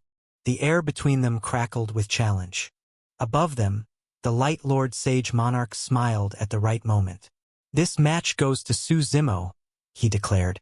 "Since Guijie is dead, his position will now belong to young Master Su. Normally, if a fighter surrendered like Wang Chong had earlier, they would lose the match but keep their qualification. But with Guijie dead, someone had to fill his vacant spot. Suzumo stepped down from the ancient battlefield. He had originally planned to invite the Violet Mist Saint Sovereign to join him, but since the Saint Sovereign was human, he had no interest in exploring the Fire God race's ancestral lands. Suzumo looked around. No one else seemed particularly close to him. So he decided to give the spot to Realm Lord Bai. She could hardly believe it. The ancient eternal god realm had only come to watch and broaden their horizons, and now she suddenly had a qualification to enter the ancestral lands. Felt like a dream. When the duels were over, the Radiant Court, of course, gave a ceremonial speech. Mostly empty words. Su Zimo didn't bother listening. It wasn't until the end, when the sage monarch announced that the ancestral lands was about to open, that he perked up again. The Light Lord Sage Monarch stood at the forefront, holding a crystal shaped like the sun. "To tell you the truth," he said with a smile, "the ancestral lands lies right beneath your feet." Gasps spread through the crowd. The surrounding mountains looked perfectly ordinary. No one had ever entered the ancestral lands before, so no one knew where it was located, but nothing about this unremarkable mountain range suggested anything divine. Yet in the next moment all doubts vanished, because the mountain began to glow. A grand formation had been hidden there all along. As it activated, endless light erupted from the ground, shining over everyone. A thunderous rumble followed as the world around them began to twist and shift. The earth moved. The sky merged with the void and other dimensions. Above the mountain peak, a gateway appeared. It led directly into the ancestral lands. On the left side of the gate, a fiery dragon roared. On the right, a blazing tiger bellowed in fury. They barred entry to all. But the moment the sage monarch raised the sun-shaped crystal, both dragon and tiger immediately lowered themselves in submission. They were the guardians of the ancestral lands, and one must never underestimate them. They possessed the power of the origin itself. To challenge them was to challenge the entire ancestral lands. "You may now enter," said the Light Lord Sage Monarch. "Know this is the birthplace of our fire god race. This history runs deep. Long ago, countless ancestors of the fire god race lived within this place. Before our people ever set foot in the Inferno Crucible heaven, we had thrived here for generations." He smiled faintly. "This is a journey of fortune. Whatever you gain inside will belong solely to you. If you gain nothing, then fate has simply not chosen you. You will have 2 days. After that, the land will expel everyone automatically." With those final words, the sage monarch stepped aside. The 50 chosen participants surged forward, flying straight toward the radiant gateway. Su Zimo was among them, of course, his left hand holding Shangguanxian's, his right hand Realm Lord Bai's. Xiao Anshan, though dissatisfied, had no choice but to follow. Under the Fire Ancestors' orders, the Chaos Fire God Realm's representatives had to stay together. When they passed through the flaming gate, they felt no distortion of time or space, only a smooth transition into another world. The world wasn't vast, but when they looked around, they saw an endless carpet of lush green grass. The air was crisp and full of oxygen. The temperature was mild, the scenery bright. Blue skies, white clouds, mountains, rivers. It was a paradise untouched by fire or ash. For a people known to revere flames, it was almost unbelievable. The Inferno Crucible heaven was surrounded by flame and crowned with 9 suns. Who could have imagined that the fire god race's birthplace would look like this, vibrant, peaceful, serene? "Are we sure we didn't end up in the wrong place?" asked Realm Lord Bai, puzzled. "How could that be?" Xiao Anshan shook his head. "That gate of fire definitely led here." "Still," she said, "this place doesn't look like it has anything to do with the fire god race. No one's ever been here before," Su Zimo said, waving his hand with a smile. "There's no point being surprised by what we see." "So what now?" Realm Lord Bai asked. By rights, they should be seeking opportunities, but how could they, when they knew nothing about this world? "Well, we do have someone who knows a thing or two," Su Zimo said, glancing at Xiao Anshan with a grin. If Xiao Anshan had been sent here by the fire ancestor, then he must have been told something about the ancestral lands. "The ancestral lands are not very big," Xiao Anshan began. "It's composed of the 5 elements. Of those 5, fire is the strongest. The other 4 are weaker, but long ago when they joined forces, they could still challenge the fire element's dominance. As time passed, though, the balance shifted, and eventually, fire became supreme. He continued explaining what he knew. Because this world was incomplete, our ancestors of the fire god race left the ancestral lands and went to the Inferno Crucible Heaven to find a new home. So that's your fire god race's history, said Realm Lord Bai thoughtfully. That's right. This matter isn't exactly a secret among the fire god race, Shangguan Xian said, stepping forward to add. The fire god race moved to the Inferno Crucible Heaven because the ancestral lands had become uninhabitable. But there's one thing you don't know, Xiaoanshan replied. Before the fire god race's ancestors left, they did something to preserve parts of the ancestral lands. Otherwise, it wouldn't still exist today. The imbalance among the five elements would have destroyed it long ago. How did they preserve it? Realm Lord Bai asked curiously. They introduced a new element, lightning, Xiaoanshan explained. Thunder is a force even more violent than fire. By using the power of lightning to suppress fire, they managed to restore balance to the five elements. That's the only reason this place still stands. So if we're looking for opportunities, they'll definitely be where the five elements meet the lightning element, he continued. Those areas will hold the greatest fortune. You've got a map, don't you? Su Zimo said with a faint smile. How did you know that? Xiaoanshan looked at him in surprise. The fact that the fire ancestor had given him a map was supposed to be an absolute secret. Not even the other high-ranking members of the Chaos Fire God realm knew about it. Aside from the fire ancestor himself, no one else should have been aware. Relax, Su Zimo said, still smiling. It was just a guess. If the fire ancestor hadn't given you anything, that would have surprised me. There is a map, Xiaoanshan admitted. But to be precise, it's only a fragment. Without hesitation, he pulled it out. No one could tell what material it was made from, but it was heavy in his hand. Its surface was smudged and worn by time, radiating a faint sense of age. Su Zimo took the map and unfolded it with interest. He knew the fire ancestor's request for him to look after Xiaoanshan wasn't just out of kindness. He clearly wanted these things shared. The map was drawn in fine white lines. What place is this supposed to be? They wondered aloud, staring at it in confusion. Because it was only a fragment, they couldn't locate their current position on it. Let's move around a bit, Su Zimo said.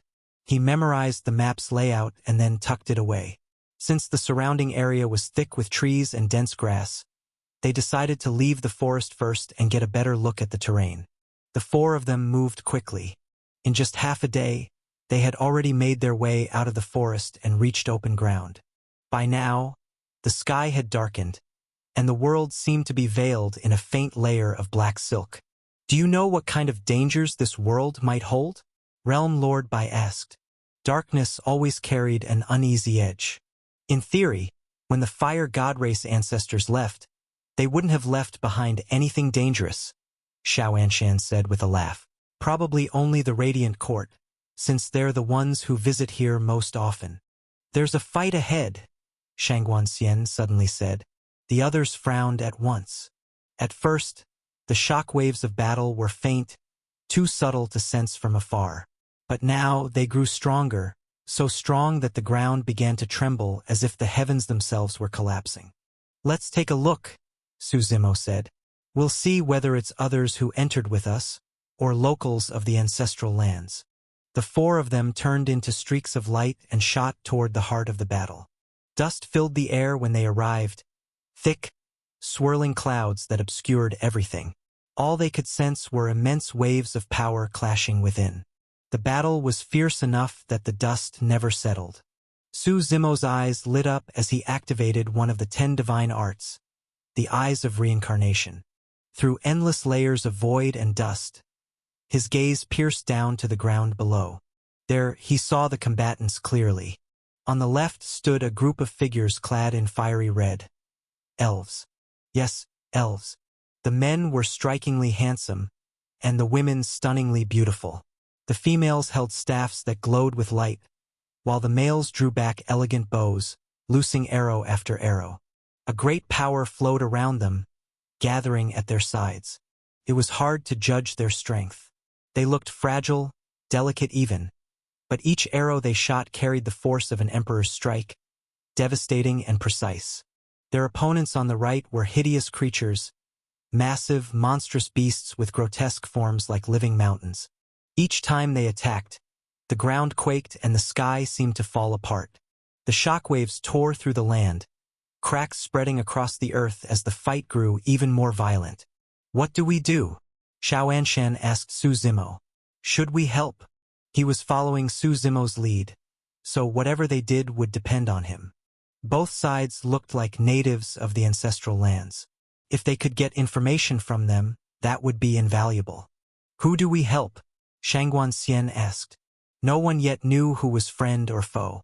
Before they could decide, one of the elves suddenly called out to them.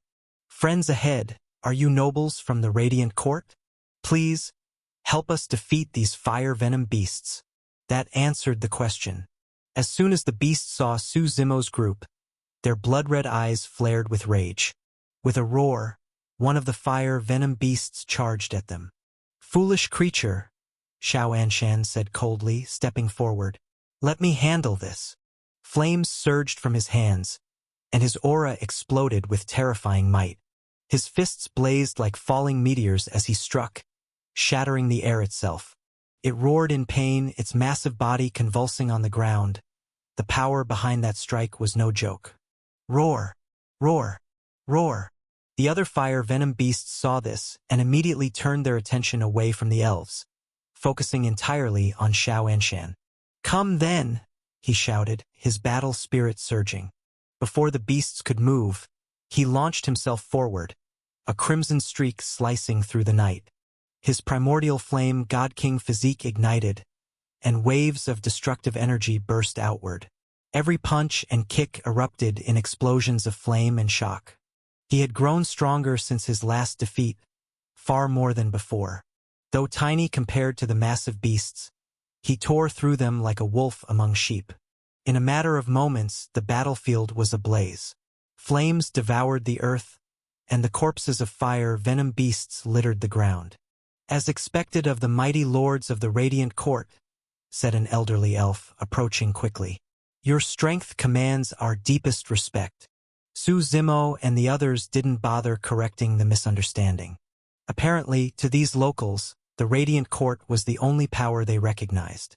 To these natives, it seemed that aside from the Radiant Court, they had no contact with the outside world, let alone any knowledge of other factions or powers.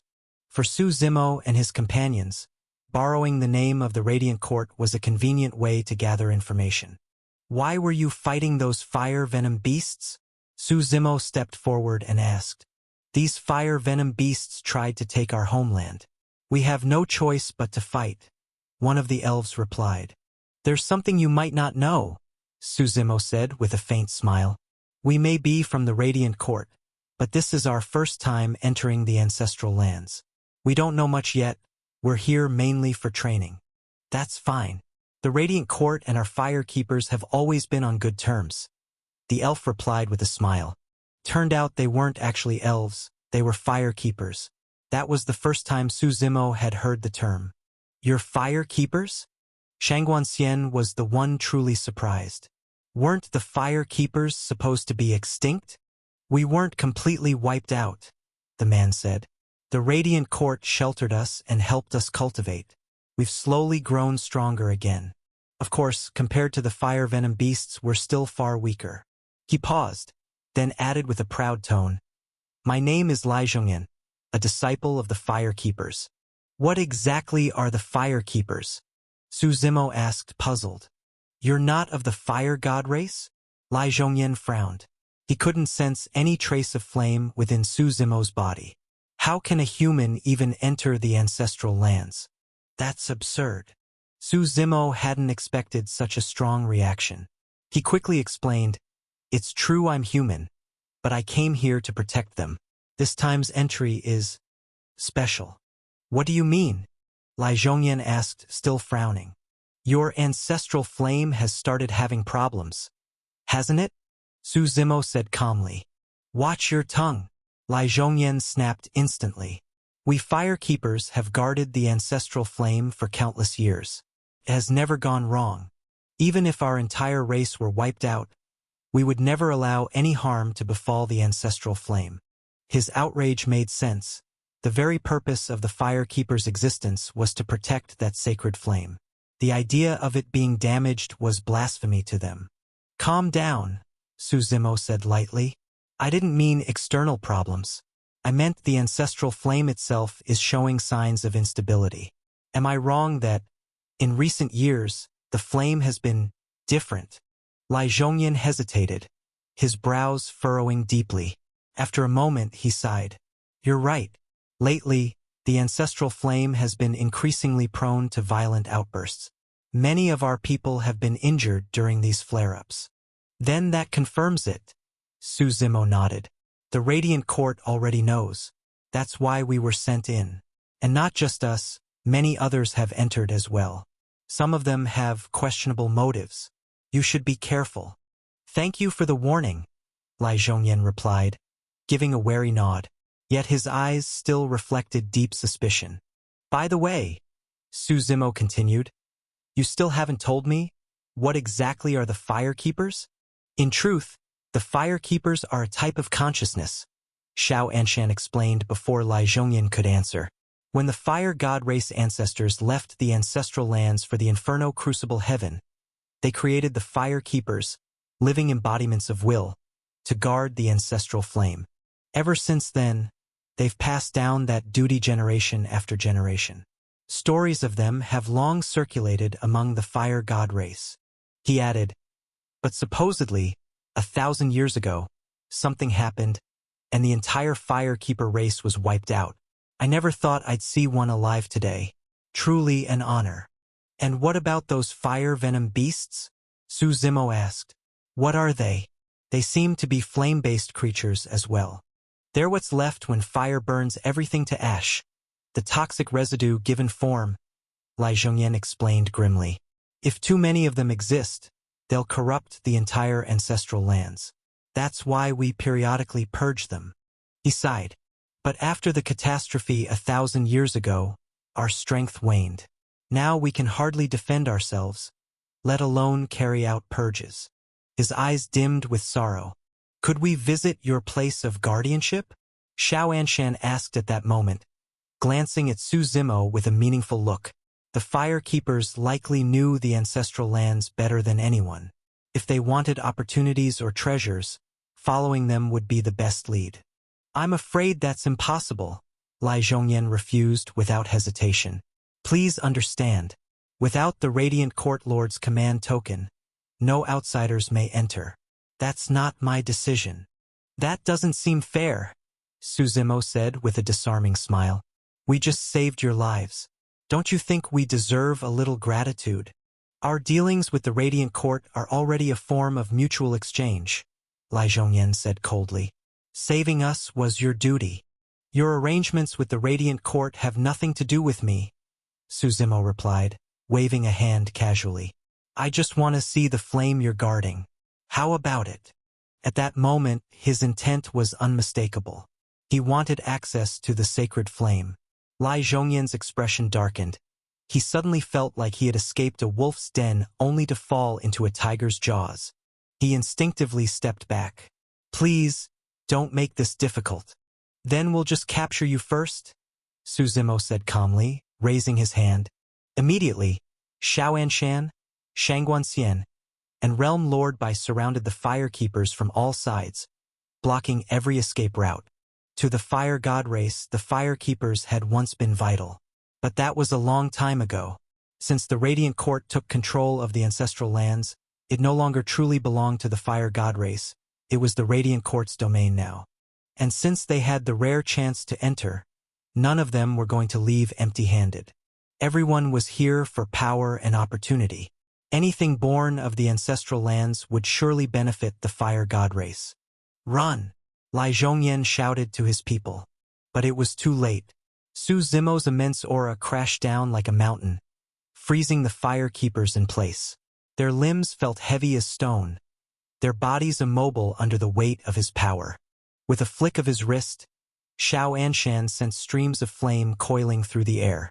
They formed fiery ropes that bound the fire keepers tightly. How dare a fire god race man attack fire keepers? Lai Zhongyan roared in fury. Who said we were going to kill you? Xiao Anshan shook his head. We can still work together. You're not from the Radiant Court, are you? Lai Zhongyan finally realized, his voice low and grim. At the very least, the people of the Radiant Court would never attack the fire keepers. Doing so would bring them no benefit whatsoever. The Radiant Court and the fire keepers had long held a sacred pact between them. Whether or not you're from the Radiant Court doesn't matter, Su Zimo said. But I must know about the ancestral flame you guard. Behind him, Shadow Tyrant trembled faintly, as if it could unsheath itself at any moment. You can give up on that, Lai Zhongyan sneered coldly. Even if you kill me, I'll never tell you. You might not, Su Zimo said calmly. But what about them? He pointed to the other firekeepers behind Lai Zhongyan. The Firekeeper clan does not fear death, Lai Zhongyan replied with an unshakable smirk. Su Zimo turned to Xiao Anshan and Shang Guanxian. As a human, he didn't particularly care whether the firekeepers lived or died. The affairs of the fire god race meant nothing to the human race. But since he was traveling with 2 fire god race members, he knew that killing the firekeepers would be crossing a line. Threatening or restraining them was already the limit. If he truly killed one, these 2 would never accept it. I'll leave it to you too, Su Zimo said, patting Xiao Anshan's shoulder. If you can't get any useful information out of them, then don't blame me if I start killing. He walked a short distance away, giving them space to handle the negotiation themselves. Matters of the fire god race were best settled by their own kind. As Su Zimo left, Realm Lord Bai followed at his side. Master Su, she said suddenly, you're not really here for the ancestral flame, are you? Why do you think that? Su Zimo smiled faintly. The fire god race's ancestral flame is useless to us humans, she said. And with your strength, I doubt ordinary opportunities in this place could even interest you anymore. Ever since they met, Su Zimo had consistently shattered her expectations. In Realm Lord Bai's mind, he had to be at least at the Saint Sovereign level. And once one reached that realm, like the Violet Mist Saint Sovereign, such places no longer held much value. Both yes and no, Su Zimo said ambiguously. He wasn't here for the ancestral flame. He didn't need it himself. But he also couldn't allow it to fall into enemy hands. And besides, if he acquired it, he could always sell it as a package deal. That kind of thing could fetch quite the premium. As for you, Su Zimo continued, focus on finding your own opportunity. My goals don't concern you, and trying to guess them won't benefit you. As they talked, Xiao Anshan and Shang Guanxian finished negotiating with Lai Zhongyan. Being fire god race themselves, communication came easier. The fire keepers still clearly distrusted Su Zimo, the human among them. How did it go? Su Zimo asked. He agreed to take us to their guardian grounds, Xiao Anshan said with a wry smile. But on one condition, we're not allowed to touch the ancestral flame. That, of course, was the entire reason they wanted to go there. Without the ancestral flame, what was the point? But it was the firekeepers' final line in the sand. If they didn't agree, the firekeepers would rather die. So they were stuck. Agree to his terms, Su Zimo said at once. What? Shang Guanxian blinked. Then what's the point of going? The condition is we can't touch the ancestral flame, Su Zimo said with a grin. But it doesn't say someone else can't. If someone else takes the ancestral flame, and we take it from them afterward, well, that's a different story entirely. You mean to lure others to the ancestral flame? Xiao Anshan realized instantly. Why not? Su Zimo replied casually. I hadn't thought of that, Xiao Anshan admitted after a pause, nodding slowly. But then he asked, once we get the ancestral flame, how do we divide it? Divide it? Su Zimo laughed. Don't kid yourself. You follow me, so the ancestral flame belongs to me. Then I get nothing? Xiao Anshan protested. Not necessarily, Su Zimo said. You can cultivate near the ancestral flame. For someone of the fire god race, That alone will be incredibly beneficial. He added, and besides, the ancestral flame is the root of this world. Do you really think the Radiant Court would let you take it out even if you could? The Radiant Court said anything we find here belongs to us, Xiao Anshan argued. Su Zimo snorted. And you really believe that? Why do you think the Radiant Court let you enter the ancestral lands in the first place? Don't be naive. You're just here to make up the numbers. You should know what's fair game and what's not. No wonder Fire Ancestor asked me to look after you. You're a foolhardy kid. How can you insult me like that? Xiao Anshan shot back, offended. If you don't like it, you don't have to follow me, Su Zimo said dismissively, waving a hand and ending the argument. Shang Guanxian then went over to inform Lai Zhongyan that they had accepted his condition. Only then did the Fire Keepers release their bindings. As they stood, their eyes were filled with open hostility towards Su Zimo. Human, Lai Zhongyan said coldly, for attacking the Fire Keepers, you will one day face the wrath of the Fire God. Too bad your Fire God is already dead, Su Zimo replied with a casual smile. Otherwise, I'd have liked to meet him. Lai Zhongyan glared but said nothing. He led the way forward, the other Fire Keepers following, with Su Zimo's group close behind. Along the way, Xiao Anshan made small talk with Lai Zhongyan, gathering bits of information about the ancestral lands. It turned out the ancestral flame here was not unique. There were 6 ancestral flames in total, each corresponding to one of the 6 elements: metal, wood, water, fire, earth, and lightning. These 6 forces intertwined to form the ancestral lands itself. Strictly speaking, though, this world was only a half-formed, broken realm.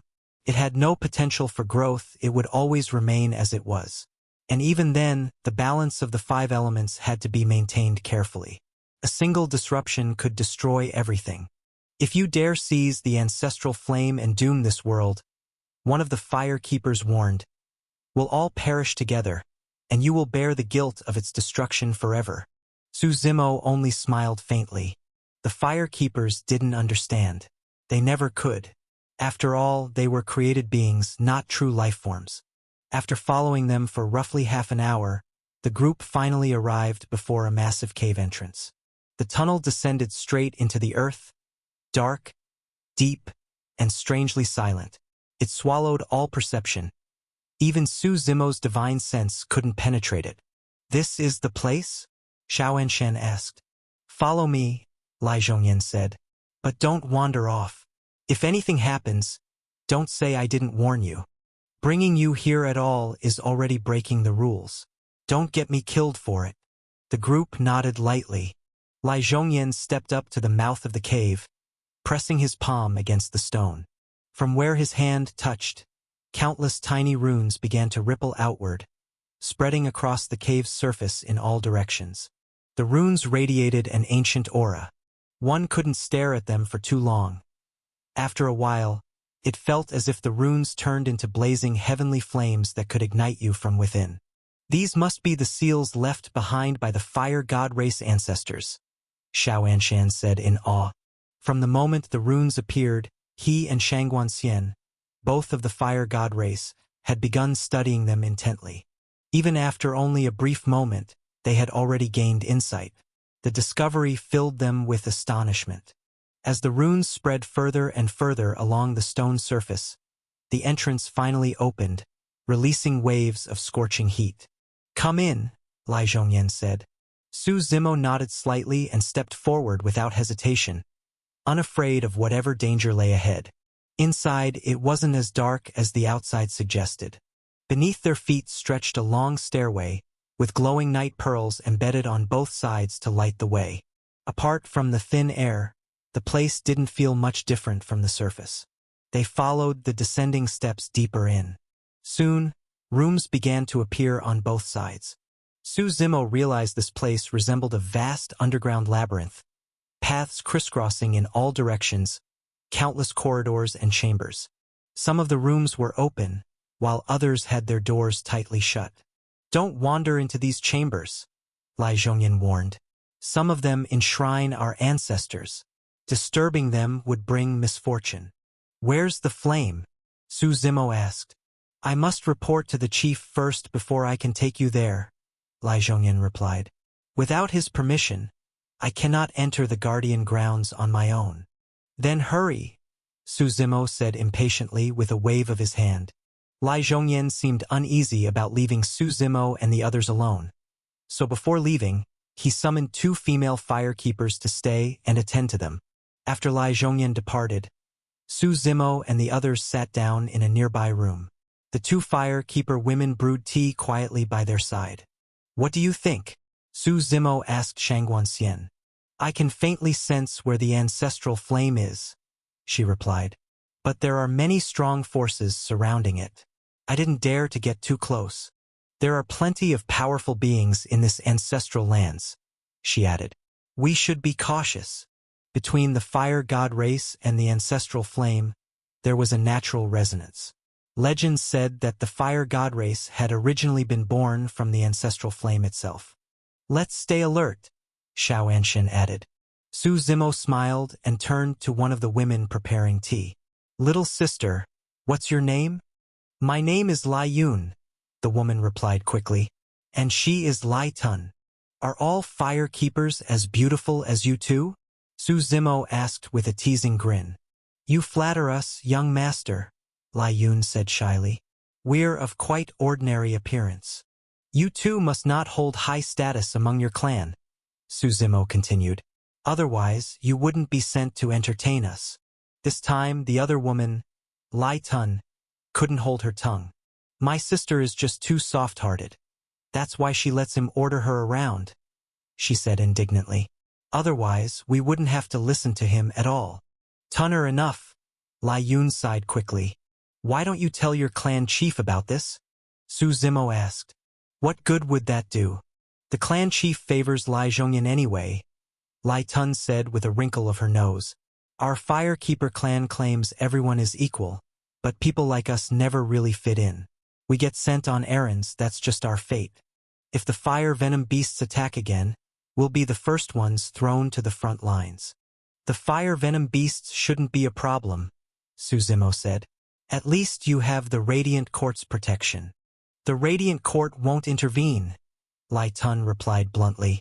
They don't just trade with us firekeepers, they trade with the fire venom beasts too. As long as our clan isn't wiped out, the Radiant Court won't interfere. Lai Tun was the straightforward type. Back when the Light Lord Sage Monarch she began. But before she could finish, a cough sounded from outside. Lai Zhongyan entered, face dark with displeasure. Lai Tun immediately shrank back, hiding behind her sister. That's enough. You two leave, Lai Zhongyan ordered with a wave of his hand. This time he wasn't alone.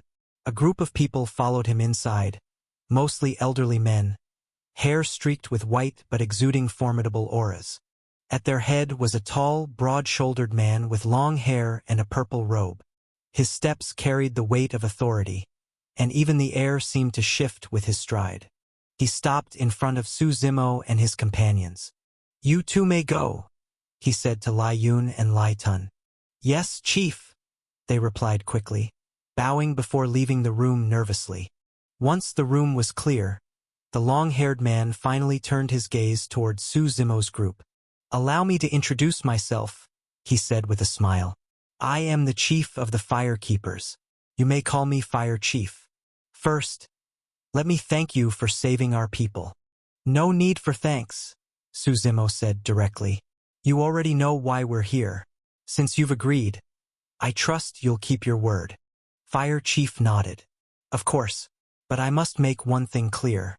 You may cultivate beneath the ancestral flame, but you are not to touch it. And I can only grant you half an hour. That should be enough. Su Zimo thought for a moment, then nodded. Agreed. It wasn't the right time to fight.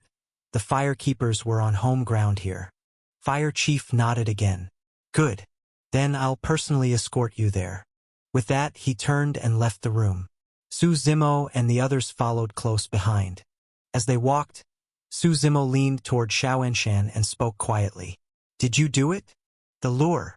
I left fire god race markings along the way, Xiao Anshan replied. If anyone from the other god realms sees them, they'll definitely follow. The only uncertainty is whether they can break through the cave's defenses, he added. If they can't even manage that, then they're worthless, Suzimo said flatly. How could we rely on them to snatch the ancestral flame otherwise? Xiao Anshan nodded slightly. They had no intention of fighting the Firekeepers directly. It would only bring trouble, and the Fire God race would curse their names for it. Following Fire Chief through a maze of tunnels, they finally stopped before a massive door, this one made entirely of flame. Fire Chief halted in front of it and took out a stick of incense from the side. It looked like an ordinary incense stick. He planted it before the door and began chanting under his breath. Suddenly, the incense ignited by itself, releasing wisps of blue smoke. The curling smoke spread rapidly, blanketing the entire chamber, as the fiery door began to burn brighter and brighter. As the blue incense spread its fragrance, wisps of smoke drifted over Suzimo and the others. The scent seemed to act as a medium, drawing flames that surged toward them and wrapped around their bodies. Realm Lord Bai flinched, uneasy, as if preparing to dodge. Then the Fire Chief's voice echoed reassuringly. Do not worry, these flames have no offensive power. They are merely the flame robes, meant to let you enter the Guardian grounds without being rejected by the fire within. Then why aren't you wearing one? Realm Lord Bai asked. We of the Firekeepers are born from the same source as the flame itself, the Fire Chief explained. We were created by it, transformed by it. Why would it ever reject us? Suzimo nodded calmly. When the flames encased him, there was no pain or danger, only a faint warmth spreading over his skin. Let's go, said the Fire Chief, and remember your promise. With that reminder, he stepped through the fiery gate first, and Suzimo and the others followed close behind. The moment they entered the realm of the ancestral flame, a massive volcano filled their view. The space wasn't vast, just one colossal volcano rising in the center. The ground beneath their feet was gray with volcanic ash, soft and springy underfoot, almost like a swamp. It gave an uneasy feeling, as if it might swallow them whole. Following the Fire Chief's lead, they descended to the base of the volcano. For Suzimo and Realm Lord Bai, both human, the only real discomfort was the heat.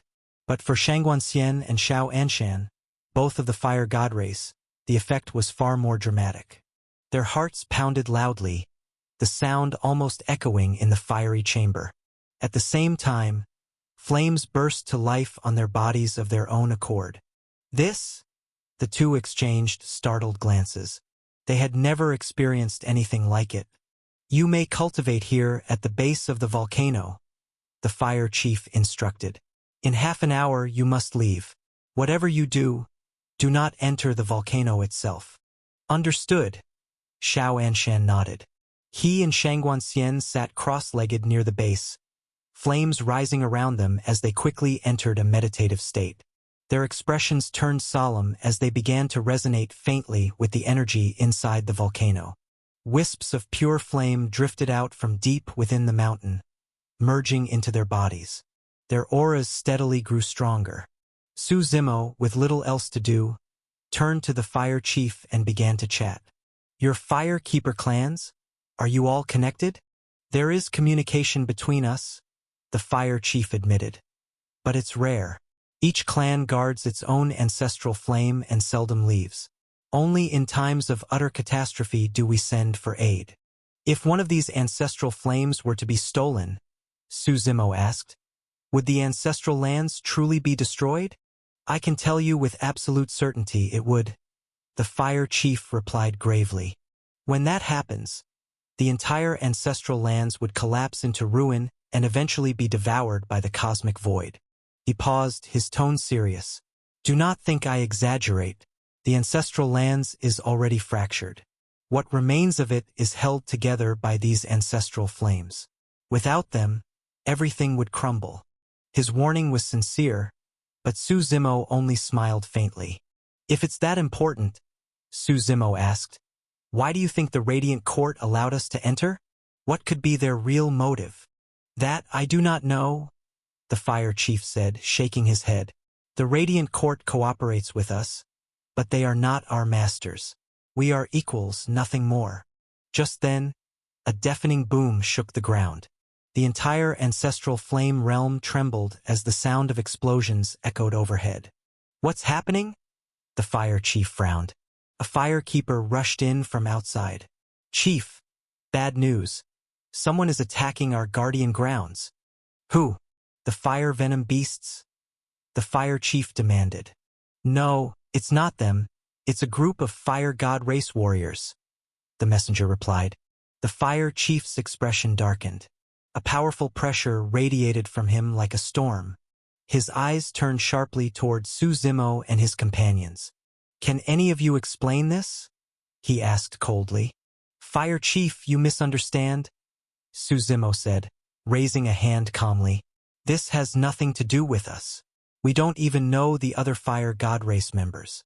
Perhaps you're unaware this time 50 people entered the ancestral lands. We're from different factions entirely." 50. The fire chief's brows furrowed even deeper. The Radiant Court must be insane to release so many people at once without warning us. He stared hard at Su Zimo, trying to read him. "You're certain you have nothing to do with this?" Su Zimo's expression remained calm as he shook his head. "This expedition includes the 6 major god realms and several outside sects," he said. "We aren't allies with any of them. If anything, we're competitors, enemies even. Cooperation between us is impossible." "Regardless," said the fire chief after a pause, "you should all leave the ancestral flame for now." Su Zimo nodded.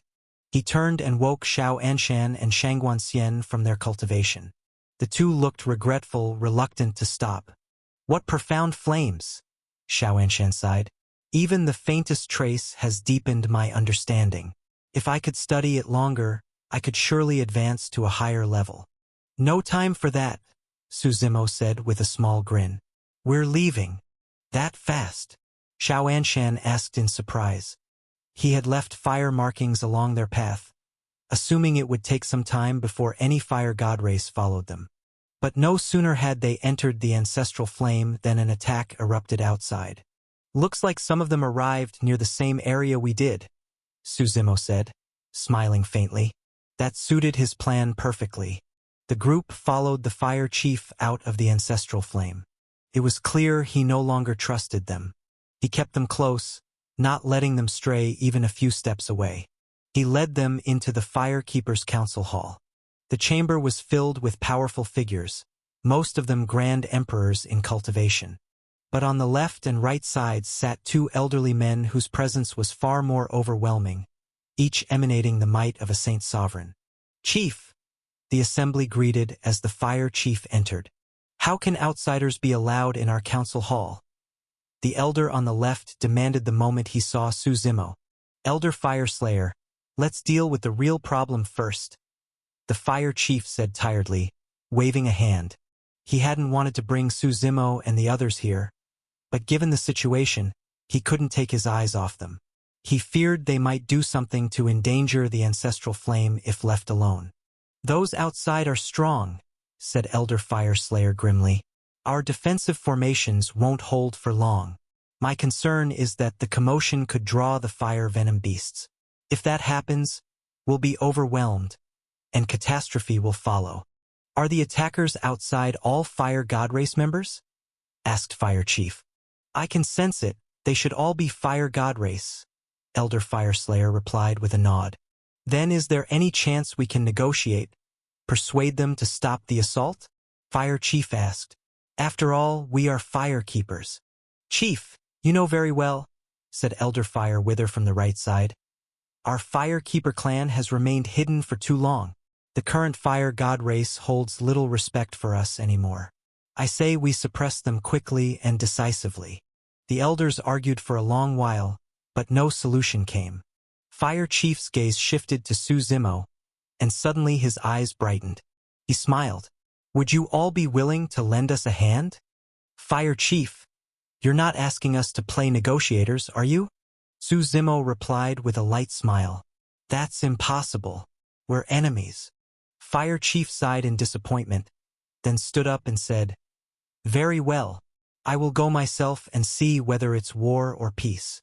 He rose, accompanied by several elders, and headed toward the outer perimeter of the Guardian grounds. Su Zimo and his companions followed. He could clearly feel several hidden gazes fixed upon them, silent watchers, ready to strike. The surface seemed calm, but he knew if they made one wrong move, annihilation would come instantly. So he kept his composure. I wonder which group is outside, Xiao Anshan said quietly. If they actually manage to negotiate peace, our plan will fail. Don't worry, Su Zimo said with a faint grin. There are always ambitious wolves among men. Outside the Black Chasm, Fire Chief stepped forward alone. I do not know which friends of the Fire God race you are, he called out. But please report your names. As he appeared, the 5 who had been attacking the Guardian grounds emerged as well. They were not from any of the 7 great god realms. They were independent cultivators, the rogue forces who had passed through the Radiant Court trials and earned their 32 allotted entries into the ancestral lands. Li Zhengfeng of the Grand Heaven Sword Sect. Wang Chong of Fire Cloud Palace. Li Zhuang of Crimson Flame Hall. Wang Dong, Free Cultivator. The 4 introduced themselves one after another. Since entering the ancestral lands, they had joined forces into a temporary alliance. Going alone in a place like this would be suicide. Since you are all of the Fire God race, Fire Chief asked, why attack the Fire Keepers? We share the same origin. Chief, don't misunderstand, Wang Dong said with a smile. We didn't attack you out of hostility. We only wanted to draw your attention. You came seeking fortune? Fire Chief frowned. Then go to the ancient grounds. That is where the Fire God race's ancestors once lived. There you might find what you seek. There is no fortune to be found here. Leave now, and we will overlook this incident. The ancient grounds he spoke of referred to the ancestral lands of the Fire God race, now called such because of the long ages that had passed. It seems you don't wish to negotiate, said Li Zhuang of Fire Cloud Palace with a mocking smile. We didn't come all this way to leave empty-handed. Do you mean to become sinners of the Fire God race? Fire Chief barked. Enough talk, Li Zhengfeng of the Grand Heaven Sword Sect said impatiently. I'm human, I don't need to worry about your Fire God race politics. If you're afraid to fight, I'll go first. He wore scholar's robes, but the sword aura erupting around him was immense. Behind him, 3 swords shot from their sheaths, hovering in the air, heaven, earth, and man. Their combined sword intent split the very void, tearing open the sky as though slicing through tofu. Kill! Li Zhengfeng shouted, gripping the heaven sword as the earth and man swords whirled around him. He charged toward Fire Chief. At the same time, the other 3 exchanged glances and attacked without hesitation. Protect the chief! Roared countless fire keepers, surging from the tunnels to meet the assault. Xiao Anshan glanced at Su Zimo. With only 4 of them, they shouldn't be able to break through, right? Should we help anyway? If you go help, it'll change everything, Su Zimo said, shaking his head. Think about it. Do they look like fools to you? No, Xiao Anshan admitted. Anyone who passed the Radiant Court trials can't be an idiot. Exactly, Su Zimo said. So why would 4 smart men attack this place so openly, when they know there are powerful beings guarding it? What would you do if you were them? I'd lure in the fire venom beasts, Xiao Anshan said reflexively, then stopped mid-sentence. You mean? Wait and watch, Su Zimo said quietly, nodding. Outside the chasm, the battle raged on. Though the 4 attackers were only at the peak of the Grand Emperor realm, none of the fire keepers below Saint Sovereign level could suppress them. Elder Fire Wither was growing restless. Turning to Elder Fire Slayer, he said, Cover me. I'll capture them myself. With that, his figure shot forward, and the might of a Saint Sovereign descended like a storm. A boundless force erupted from him, shaking the very heavens. Purple demonic fire surged around his body, alive and hungry, devouring all it touched. He shouted coldly, Because you are Fire God race, I'll give you one chance, surrender now, and I'll spare your lives. Try it then, Li Zhengfeng snorted. Fire Wither's palm fell, and the purple fire swallowed everything. Li Zhengfeng grunted, forcing his 3 swords, heaven, earth, and man, to merge into one radiant greatsword.